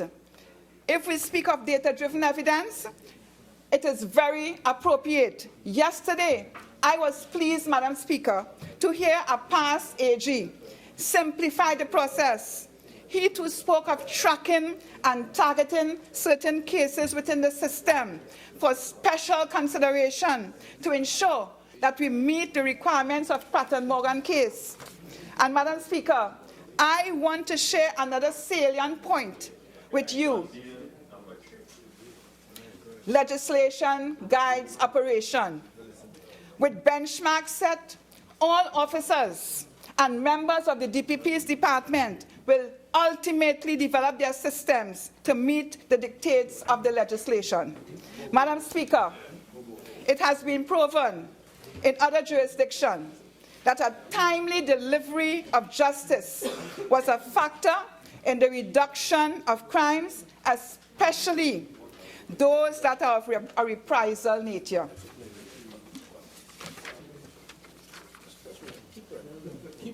Go ahead. Madam Speaker, this bill, Madam Speaker, is meant to insulate vulnerable victims from the negative effects that are attendant of the preliminary inquiry stages. And Madam Speaker, 4410, please. I speak today as a police officer. Member for Toco, Sangre, Grande. Again, I caution you about the reading of the speech. It is a debate. Who needs to read a speech to say your name? You? Thank you, Madam Speaker. I'll be guided. So, Madam Speaker, before I conclude, I want to refer to an incident that happened here at the last sitting. I want to refer to this incident because I saw the leader of the opposition stand. Yes, this OJT. So, the leader of the opposition stand and ask that clause 38 be struck down. But I want to appeal to you, Madam Speaker.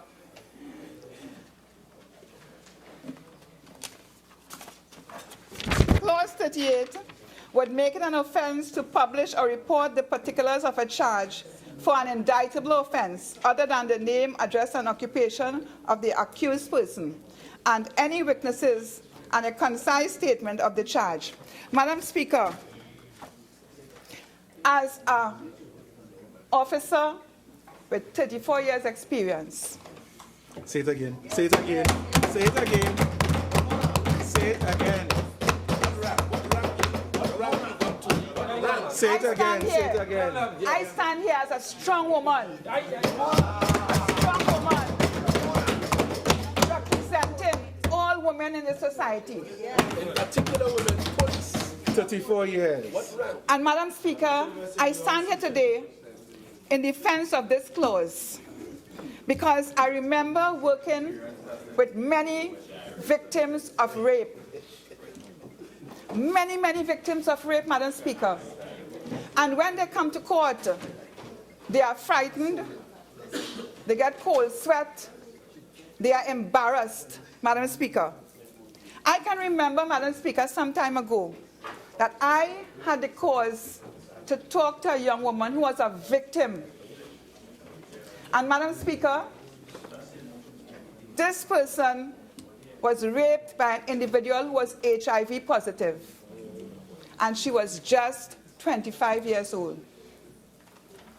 Madam Speaker, in today's society, when we have to deal with social media, with news reaching out in the public, before the victim's family could find out, to stand here and be supported by all the other members of the opposing side in defense of that bill, Madam Speaker, I think one must be more careful in making a decision on these issues.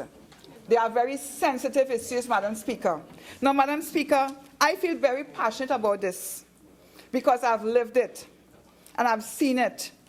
And Madam Speaker, more than this clause was good in 2011. It was good in 2012. It was good in 2013, up to 2015, just 18 months ago. But suddenly, it is no longer recognized as good law. In 2017, Madam Speaker, through you, I make this plea for all victims of crime in this country, especially women, that this clause is necessary. This clause is necessary.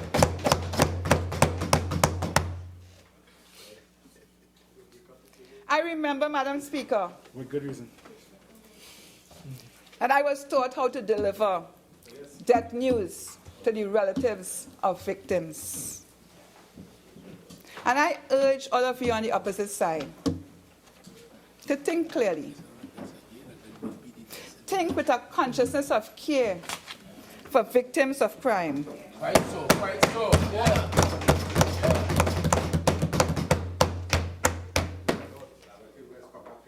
You know, I am no OJT. Thank you. I am no OJT. What I bring to this honorable house is 34 years of experience in the church. And what I bring to this honorable house are real issues which I would have experienced. And I know that many of you on the other side, Madam Speaker, many of those on the other side, they also would have had experiences. Some of them are doctors. Some of them are members. And as a police officer, I engage some of them at certain times in my career. And I can say much more this evening, Madam Speaker, but I will not say it. I will leave it for the other time. Amnesia. 68. So I took the time this evening, Madam Speaker, because this is not a joking matter. It is definitely not a joking matter. When one sits here and look onwards to those who have been before me, especially on the other side, because I heard a member is 68 years, some other member is 78, whatever it is.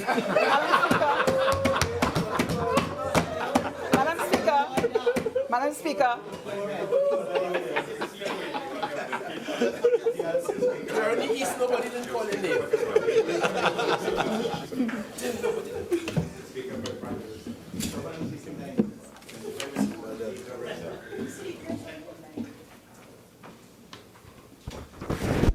Member for Toco, Sangre. Thank you, Madam Speaker. So, Madam Speaker, I spoke basically about the experiences that, as a police officer, you would have had to operationalize this bill as it was. To operationalize responsibility under the indictable offences before today, when we are now asking for the abolition of preliminary hearing.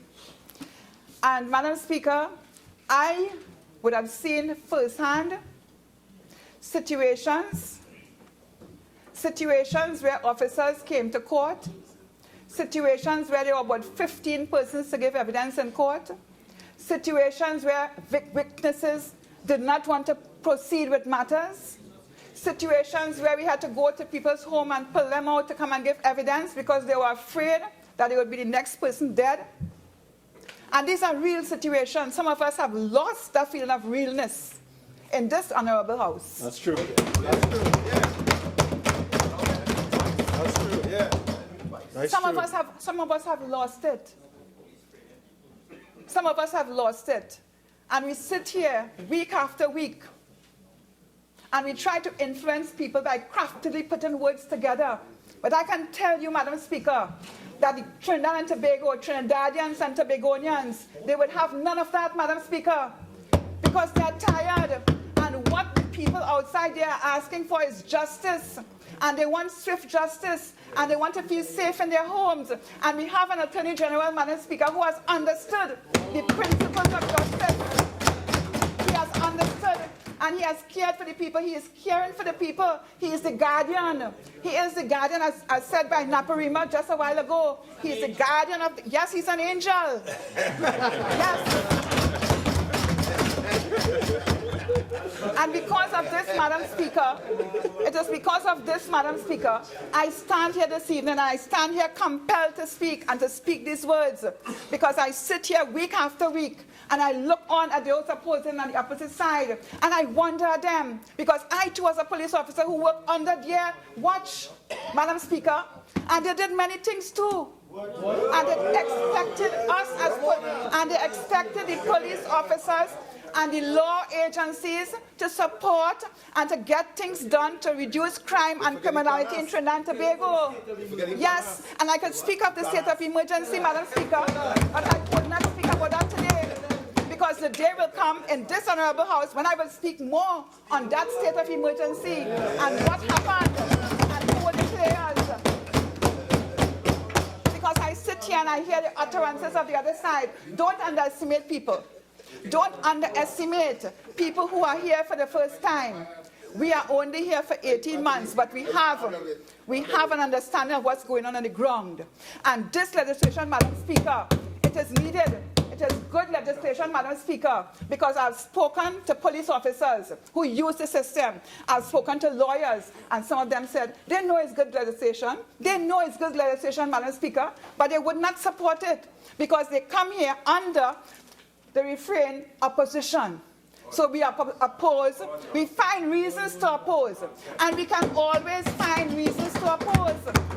But if we have the conscience of the people of this country and the sufferers and the people who die daily, and we talk about the woman police that we care so much about. Madam Speaker, this woman police, sorry. Yes, I'm sorry, Madam, I'm guided. Yes, I'm very passionate, I'm very sorry. But I am saying, Madam Speaker, that a day will come when a person will reach the tipping point. And today, I think I have reached that tipping point. Yeah.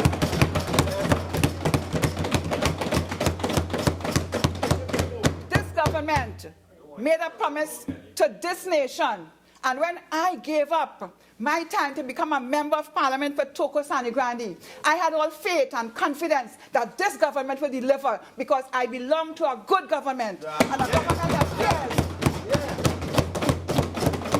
And I want to say here today that persons who have committed major crimes and those contemplating murders will soon be convinced by our intentions and actions that justice will be served swiftly, justly, and surely. And Madam Speaker, any legislation that can speed up trials and unclog the system is welcome. Any legislation that can encourage participation from victims and witnesses who are scared, who are traumatized, who are made to feel ashamed, and to participate in the justice system, that legislation is relevant. And Madam Speaker, this bill is welcome. It is relevant. It is timely. And Madam Speaker, I think I have reached to my tipping point and I've made my points this afternoon. But one last thing I want to say, Madam Speaker. One last thing I want to say, Madam Speaker, and I want to ask those on the opposing side that we must act more responsibly.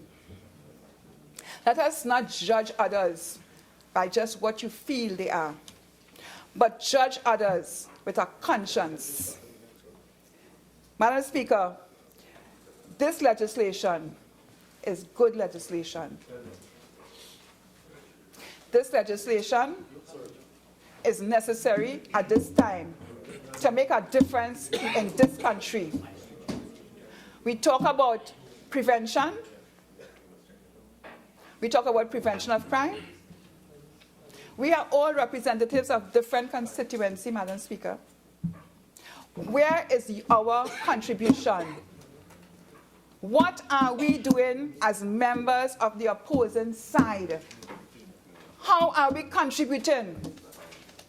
What are we really doing? When we sit here, and member for Naparima, you were quite correct, you know. You said it's a charade. Maybe you were speaking for your members and your side. Yes. Vision to the chair, and let's sort of be parliamentary and not use personal reflections. Yes, Madam Speaker, I thank you. Madam Speaker, it irks me and it hurts me so much being a new person in this House. And I had so much expectation. I had so much expectation when I came to this honorable House. And it puts me to a point where it's unbelievable. It's unbelievable to see that people who was elected by the country, people who was elected by constituents, and crime is all over Trinidad and Tobago. When would we in this honorable House sit and really work together and put away party politics? Madam Speaker, I have to refer back because I heard utterances, Madam Speaker, that I must support my leader. And even if my leader may be on a wrong track, I will support that leader. And Madam Speaker, we must move ahead of that. Trinidad and Tobago was once a beautiful country, Trinidad and Tobago. And Madam Speaker, I can tell you that we are working tirelessly. The AG is working tirelessly to bring legislation on place. For Toco San Grande, your original 30 minutes have expired. You're entitled to 15 more minutes of extra time. Do you intend to avail yourself of it? Just a few moments. You may proceed.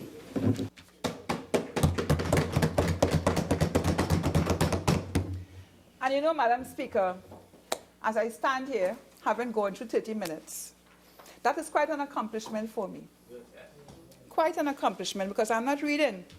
And I'm not engaging in any tricks across here. I am debating. I am actively debating. Because you know, Madam Speaker, my colleague told me, member of Toco San Grande, you represent your people. You represent your country. Talk to Madam your people. Speaker, 48-1. What?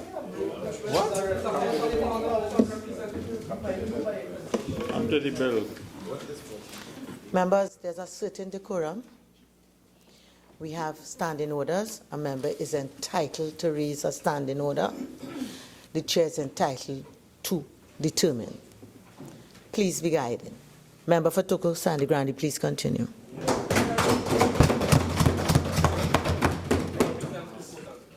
Yes, Madam Speaker. And it's because some of the urgings of my colleagues on this side, Madam Speaker, I stood up this afternoon to express, and that's what I said, I am compelled to speak because I was a doer, an operationalizer of the present act before us. And I can tell you, working in those courts, taking persons to those courts every day, having a whole police service in court standing for 3/4 of the day just to hear a matter call and put off for the next 28 days or the next 13 days, Madam Speaker, I understand the process. And I sometimes looked at it and said, why? When would somebody change this process? When would somebody change this process? And Madam Speaker, today I feel happy to be part of this process, part of this change process. I am happy to stand here and put my claims to you, and through you, Madam Speaker, I really hope that somewhere in somebody's vein, I would make an impact. Because I'm not only trying to impact on this Honorable House, Madam Speaker, but I'm trying to make that impact with this particular bill on the people of Trinidad and Tobago. I can see, Madam Speaker, that through this bill, that we give strength to communities, we give strength to witnesses, and we give strength to the accused person who may be languishing in the jail. That we will have that strength, Madam Speaker, to keep on within the process and not drop out. Because when a person drops out of this process, Madam Speaker, we lose. We lose, and we give strength to perpetrators who are bent on being repeat offenders. So, Madam Speaker, today, this afternoon, I am happy to stand here in support of my Attorney General, my Honorable Attorney General, who has piloted this bill. And not only the Attorney General, I am standing here, Madam Speaker, to show support to the Honorable Minister of National Security, who today works diligently to show persons that he's interested in preventing crime. And he gives that authority to the persons and the institutions that are designed by the Constitution to do what they are supposed to do. And Madam Speaker, overall, I am proud to be a member on this side, member of Toco Sangre Grande, under Honorable Dr. Keith Christopher Rowley, a leader who is in charge of the Security Council and working assiduously to reduce crime, Madam Speaker. And we see too, Madam Speaker, that some of his words are prophetized because some of the things he said are coming to pass. And soon, Madam Speaker, through you, this country would see a reduction of crime. This bill is just one bill in the many bills to come, which we will engage, and I'm certain that crime would see a reduction in due course. Madam Speaker, with these 2 words, I want to say thank you very much.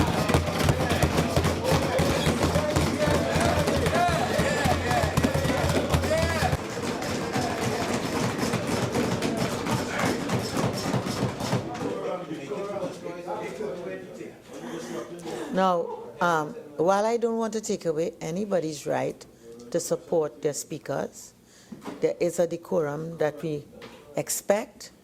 And I think I've said it before, that clapping, hissing, and so on can be considered a disturbance. I expect all members to be guided by that. Member for Tabaquite.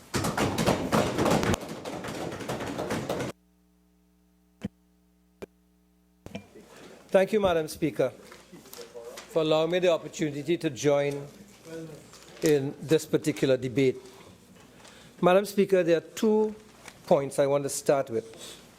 Firstly, I want to repeat the position of the opposition on this particular bill, because there is an attempt in the country to develop a kind of narrative about the role of the opposition, and in particular what the positions that the opposition has been taking on certain legislation. But firstly, we are in agreement with the change in the process with respect to preliminary inquiries. That is not in dispute, and the opposition should not be regarded as opposing a change in the process with respect to preliminary inquiries and to achieving speedier justice in Trinidad and Tobago. And I want to be very, very clear on that. But secondly, Madam Speaker, our objection, as repeated so often on this side, and so clearly by the Leader of the Opposition and by the member for Naparima this afternoon. Our objection has to do with the powers that are being given to the Director of Public Prosecutions. Nowhere in the world where preliminary inquiries have been dealt with, as we are attempting to deal with it, have the powers of a magistrate been taken away and given to the DPP. We are treading dangerous ground when we attempt to put so much power into the hands of one individual. It's a very, very dangerous ground.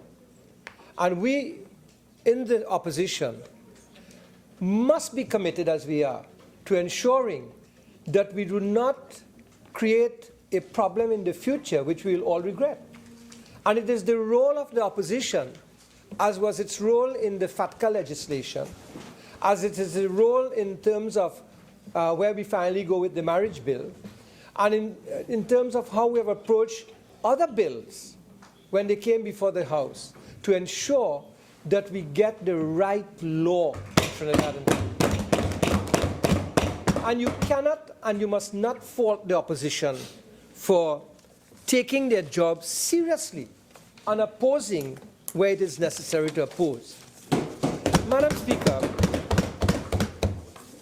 there has been an attempt in this debate by several of the colleagues on the other side, and as well by certain media personalities, to write a narrative of the opposition that the opposition is disloyal to the national well-being.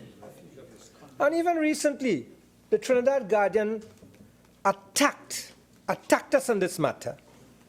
And Madam Speaker, let me say that this narrative is all wrong. When the FATCA bill came before this Parliament, we knew that there were difficulties with the FATCA. Even then we were saying we are going to support FATCA with certain kinds of amendments.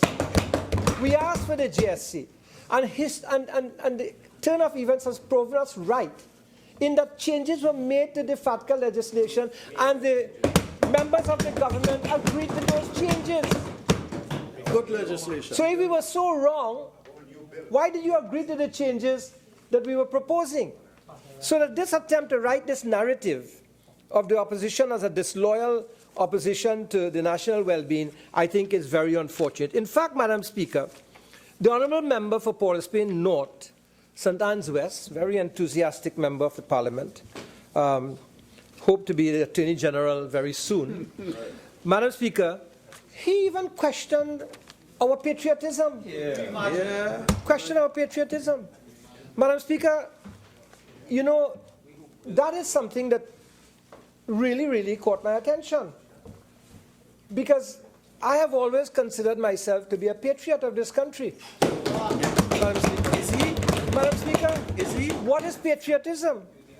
Patriotism is when you are full of love for your country and when you are willing to sacrifice your best personal interests and your best resources for the benefit of the country.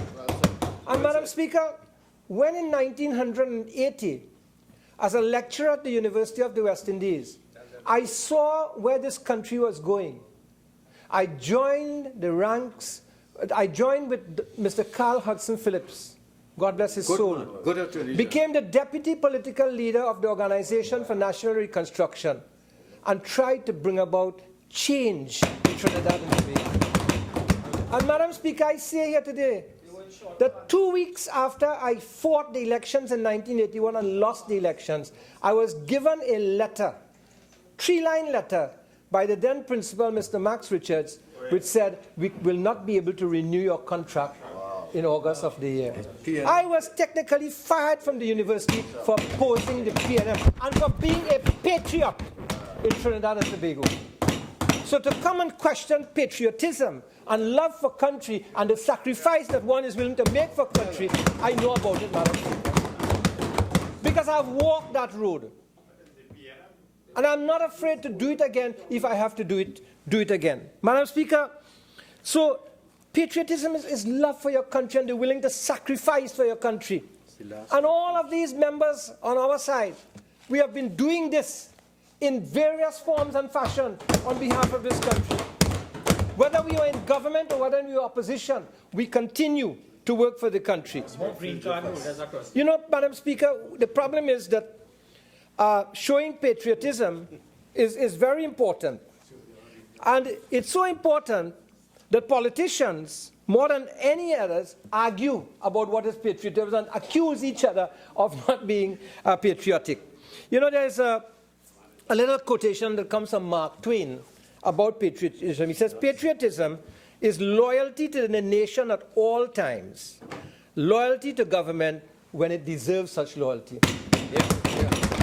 But if the government doesn't deserve our loyalty in terms of what it proposes in this bill, if the government doesn't deserve our loyalty because we feel that the nation's interest is being threatened when they want to remove 3/5 majority, then we cannot support that kind of thing in the country. Madam Speaker, while I was coming to this debate, as I was about to leave my office, a lady just walked into the door and she said, I need to see you, but I notice you are going to Parliament. So I'll tell you just one thing. What are you debating in Parliament? That was the lady's question. What are you debating in Parliament? What are you debating in Parliament? You think all of that is going to help us feel safer in our homes? You think all of that is going to stop people from raping my Down syndrome daughter? That is what the lady confronted me with. Madam Speaker. And the honourable member for Toco Grande made some very important comments. She said people are fed up, that people want swift justice, that people want to know what is this going on in this parliament all the time. She's right. She's right. Brilliant speeches have been made in this parliament over the last couple of days. Brilliant speeches. The leader of the opposition was brilliant in her speech. Today, the member of Naparima was brilliant in his speech. And we can debate intellectually, we can debate the law. I am not a lawyer, and I cannot say that I can debate the law, but I can understand the implications of this bill and the powers it wants to give to the DPP in the context of the broader politics of the country, and particularly in a country where institutions that are beholden, or people who are beholden to politicians, can be used by the very politicians to get at other people. And Madam Speaker, that is not something that is foreign to this country. Yes. That is not something foreign to this country. And we must guard jealously in this parliament against any kind of legislation that puts that kind of power into the hands of people, and where politicians can then manipulate those kinds of individuals. Interference of justice. Madam Speaker, I heard the passionate plea of the member for Toco Grande. Very passionate, very emotional, very, very emotional. But you know, Madam Speaker, with all respect to the member for Toco Grande, I would really like to ask her, what have you done with the 34 years of experience as a police officer since you were appointed in the Ministry of National Security to support the Minister of National Security to really deal with crime in this country? What have you done? How have you brought your experience into that ministry so that we could have seen some dent and some impact upon criminal activity in the country? It is good to stand in this parliament and to shout out and to describe your 34 years of experience, but what has happened in the 35th and the 36th year? How have you brought that experience? And that's a genuine question, a very genuine question that I'm asking, Madam Speaker. Because, Madam Speaker, the reality is that this country is under siege. It's under siege. Madam Speaker, when criminals can post on the YouTube, as they posted in Central Trinidad over the last 5 days, saying who they are going to shoot and how much guns they have. And when they can do so and laugh it away, and you have to live in Central Trinidad, and you're wondering about those people all around you, and the police would not even call them in for questioning, Madam Speaker. then something has to be terribly wrong with our police service and with the Ministry of National Security under whom they come, Madam Speaker. We cannot have a commissioner, an acting commissioner of police, trying to placate the country over and over as he is doing, but there is no action that is bringing any kind of satisfaction to the population, Madam Speaker. And that's the question of the lady. What all you're debating in Parliament? How is this thing going to help us feel safer in our homes? No. How is this thing really going to bring swifter justice to us in our homes? And it's Attorney General and Minister of National Security. These are the genuine concerns of the people. I am here as a representative of people. And as I said, I can't engage in the legalese, but I can engage in the feelings of the people. I can engage in the fears of the people. And I can ask the question, at the end of the day, does this translate to greater security and the feeling of security on the part of people, Madam Speaker? Madam Speaker, justice must not only be done, but justice must be seen to be done. Two persons have talked here today, member for Maruga Tableland and today's Toco Grande, about justice delayed is justice denied. Not today, last day. Justice delayed is justice denied. And this holds true for the accused as well as the victims of crime. But you know what's the reality? The reality is that the criminals are laughing at us. They are laughing at both their victims and they are laughing at the authority. They are laughing because they know how long their cases are going to take, and apart from that, they see they are just getting away. They're just getting away. Madam Speaker. Madam Speaker, we are for the bill. We are for speedier justice. We are for that. We are not denying that. We have said that over and over. But you must also listen to what we are saying in terms of the dangerous powers you are putting in the hands of the DPP. You must also listen to that. Madam Speaker. Madam Speaker, while we pursue today, therefore, a course of action which may have an impact upon speedier justice, at the same time, I am concerned about the management of the criminal justice system as a whole. I'm concerned about that. I'm concerned about how the judiciary goes about its job. I'm concerned about efficiency at different levels of the judicial system. Madam Speaker,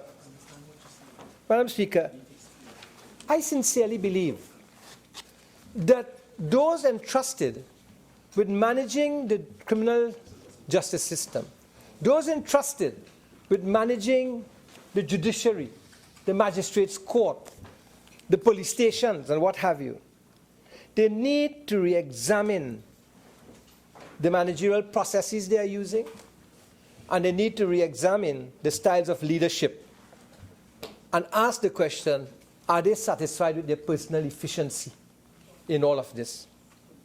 Madam Speaker, are they prepared to really deal with the inefficiencies which have been identified over and over by various levels of stakeholders in the system? Madam Speaker, the judiciary must jealously and zealously guard its independence. They must fiercely do so. But they must remember that that jealous guarding of their independence also brings with it a responsibility to the public whom they serve. No one wants to criticize people in high office. In fact, I will tell you that there are things I would like to say in this parliament today, but I have a fear that if I have to appear before some of those judges or something, I may get swifter justice than exists. I'm telling you, because I'm not sure about how fair the system is. Interacting with constituents and hearing their stories and hearing how much they have to pay to to people in order to get away from charges and X, Y, and Z, Madam Speaker, it is fearsome. Madam Speaker, every year the Chief Justice gets up and makes a speech and identifies the woes of the system. But isn't it also the responsibility of the Chief Justice as manager of the system, as CEO of the system, to really make the interventions that will cause things to change? Madam Speaker, with due respect, if these matters are not raised here in the Parliament, where would they be raised? Madam Speaker, Madam Speaker, we hear about case management. So therefore, in case management, one expects that things will flow faster. Well, I am asking the judiciary today to get us help in other jurisdictions where they have improved the whole function of judiciary, to look at process flow charting and to see how many improvements can be made, how many layers can be cut off, how many things can be done differently in order to improve the system. Because while I agree that preliminary inquiries and the abolition and so on will help in the system, Madam Speaker, that will not save the system by itself. There are so many other things that have to be done. Madam Speaker, it will not deal with the fundamental problem of the people, which is crime, and the kind of crime that exists in the country. Madam Speaker, so much money is spent by the government in training people, in technical training. How is this technical training being used? How is it being used?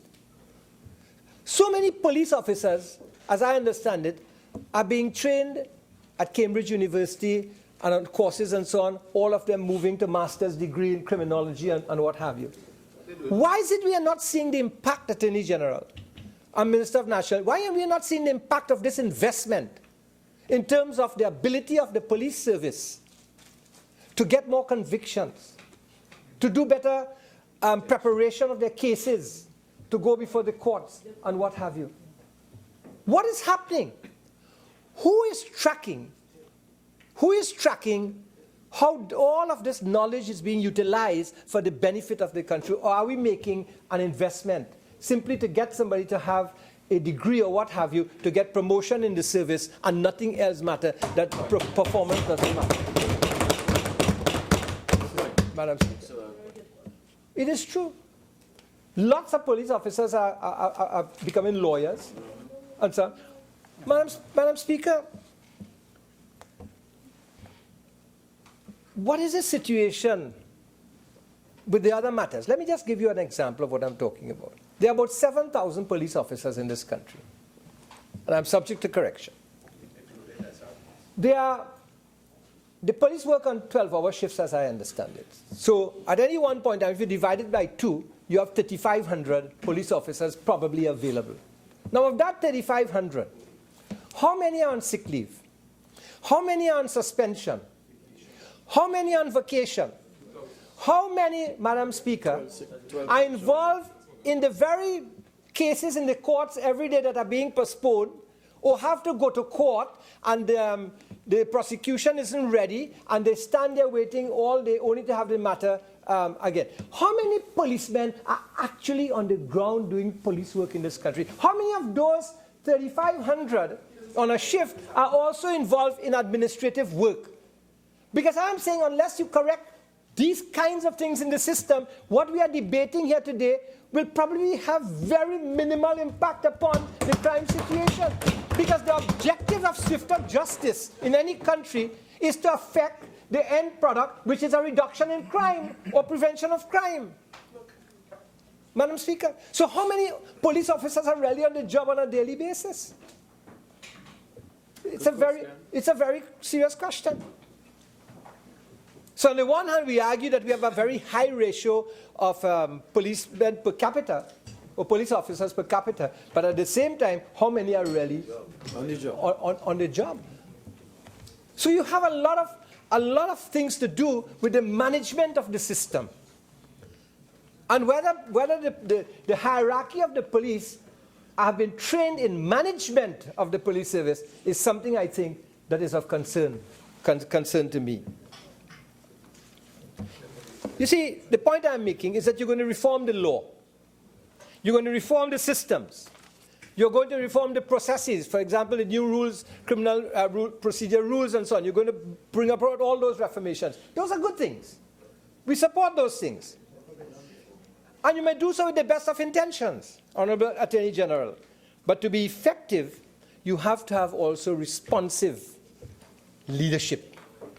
Leadership that is sensitive to the particular circumstance and the current environment. And I'm afraid I'm not seeing that at this point in time. In other words, while the emphasis is on systems and processes and law, we must also emphasize the human side of enterprise.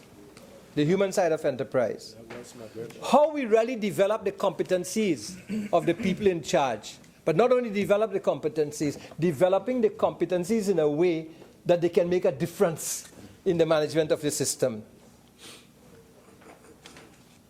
You know, I would like to ask a question.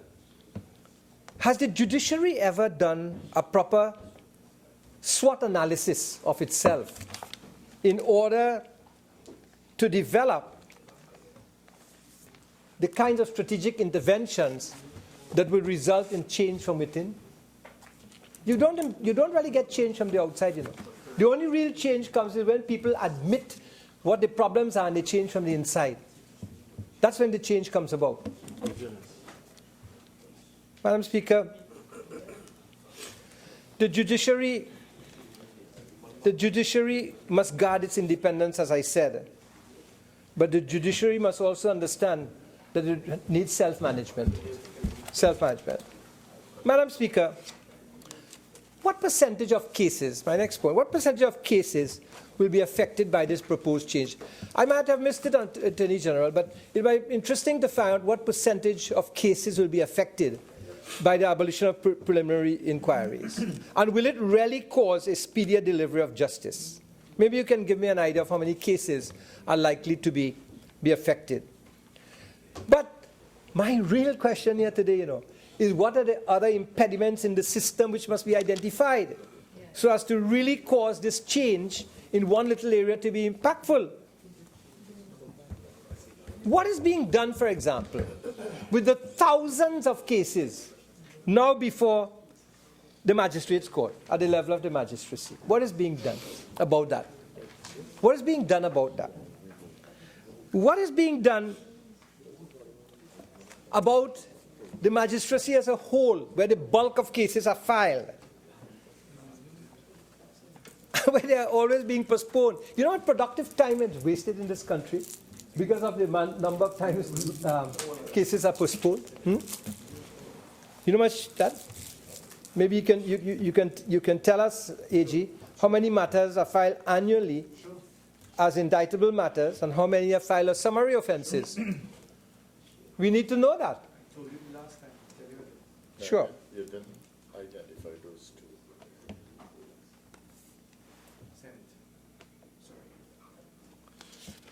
Madam Speaker, the Magistrates' Court is often called the People's Court, you know. Often called the People's Court. And it's really the non-elitist aspect of our judicial system. Because the little man, it's the court of the little man, the real court of the little man. And in the Magistrates' Court, so many things are happening that need to be corrected, that is causing a delay in justice. Madam Speaker,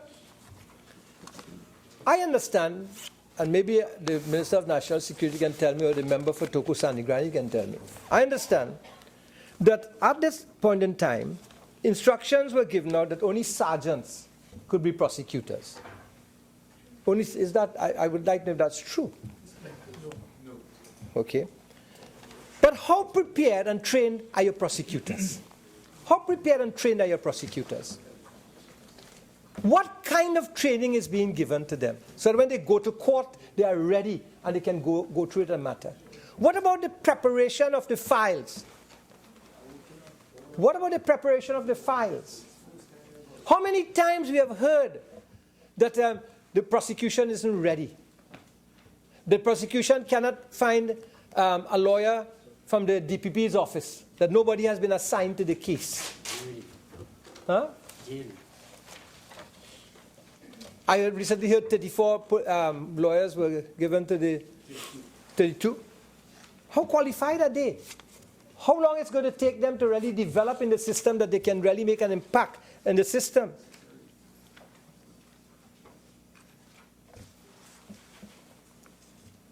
You're going to pass this PI bill. Definitely you're going to pass it. But what will be the plan to deal with the present preliminary inquiries in the magistracy versus if this bill is passed? I'm asking questions of the people, AG. I'm not arguing law. I'm asking questions of the people. Prosecutors are often unprepared, Madam Speaker. Unprepared. Then there's the matter of how they're managed. A man is doing a case, prosecutor, then he's transferred out of the jurisdiction. Somebody else takes over, he doesn't have access to the file. The file cannot be found. He hasn't given a brief to the person who's taking over. And the whole system gets chaotic. The whole system gets chaotic. How can you have swift justice? And that's why the criminals are laughing at their victims and laughing at authority. Laughing at authority. Madam Speaker. Madam Speaker, you know, the matter of forensics, forensic analysis. 2 years to get a report. 2 years to get a report. Why must we take 2 years to get a forensic report? Yeah, 2 years. I want to ask a question. If someone is found with a firearm, Madam Speaker, you find him with a firearm. You have evidence you have found him with a firearm. It's going to take 2 years before the forensic report is gotten. Why can't you deal with and charge him for possession? Do you need the forensics with the firearm to charge him for possession and move on with the case? Yes, because you need to prove it's if the firearm was involved in an offense. Okay. Okay.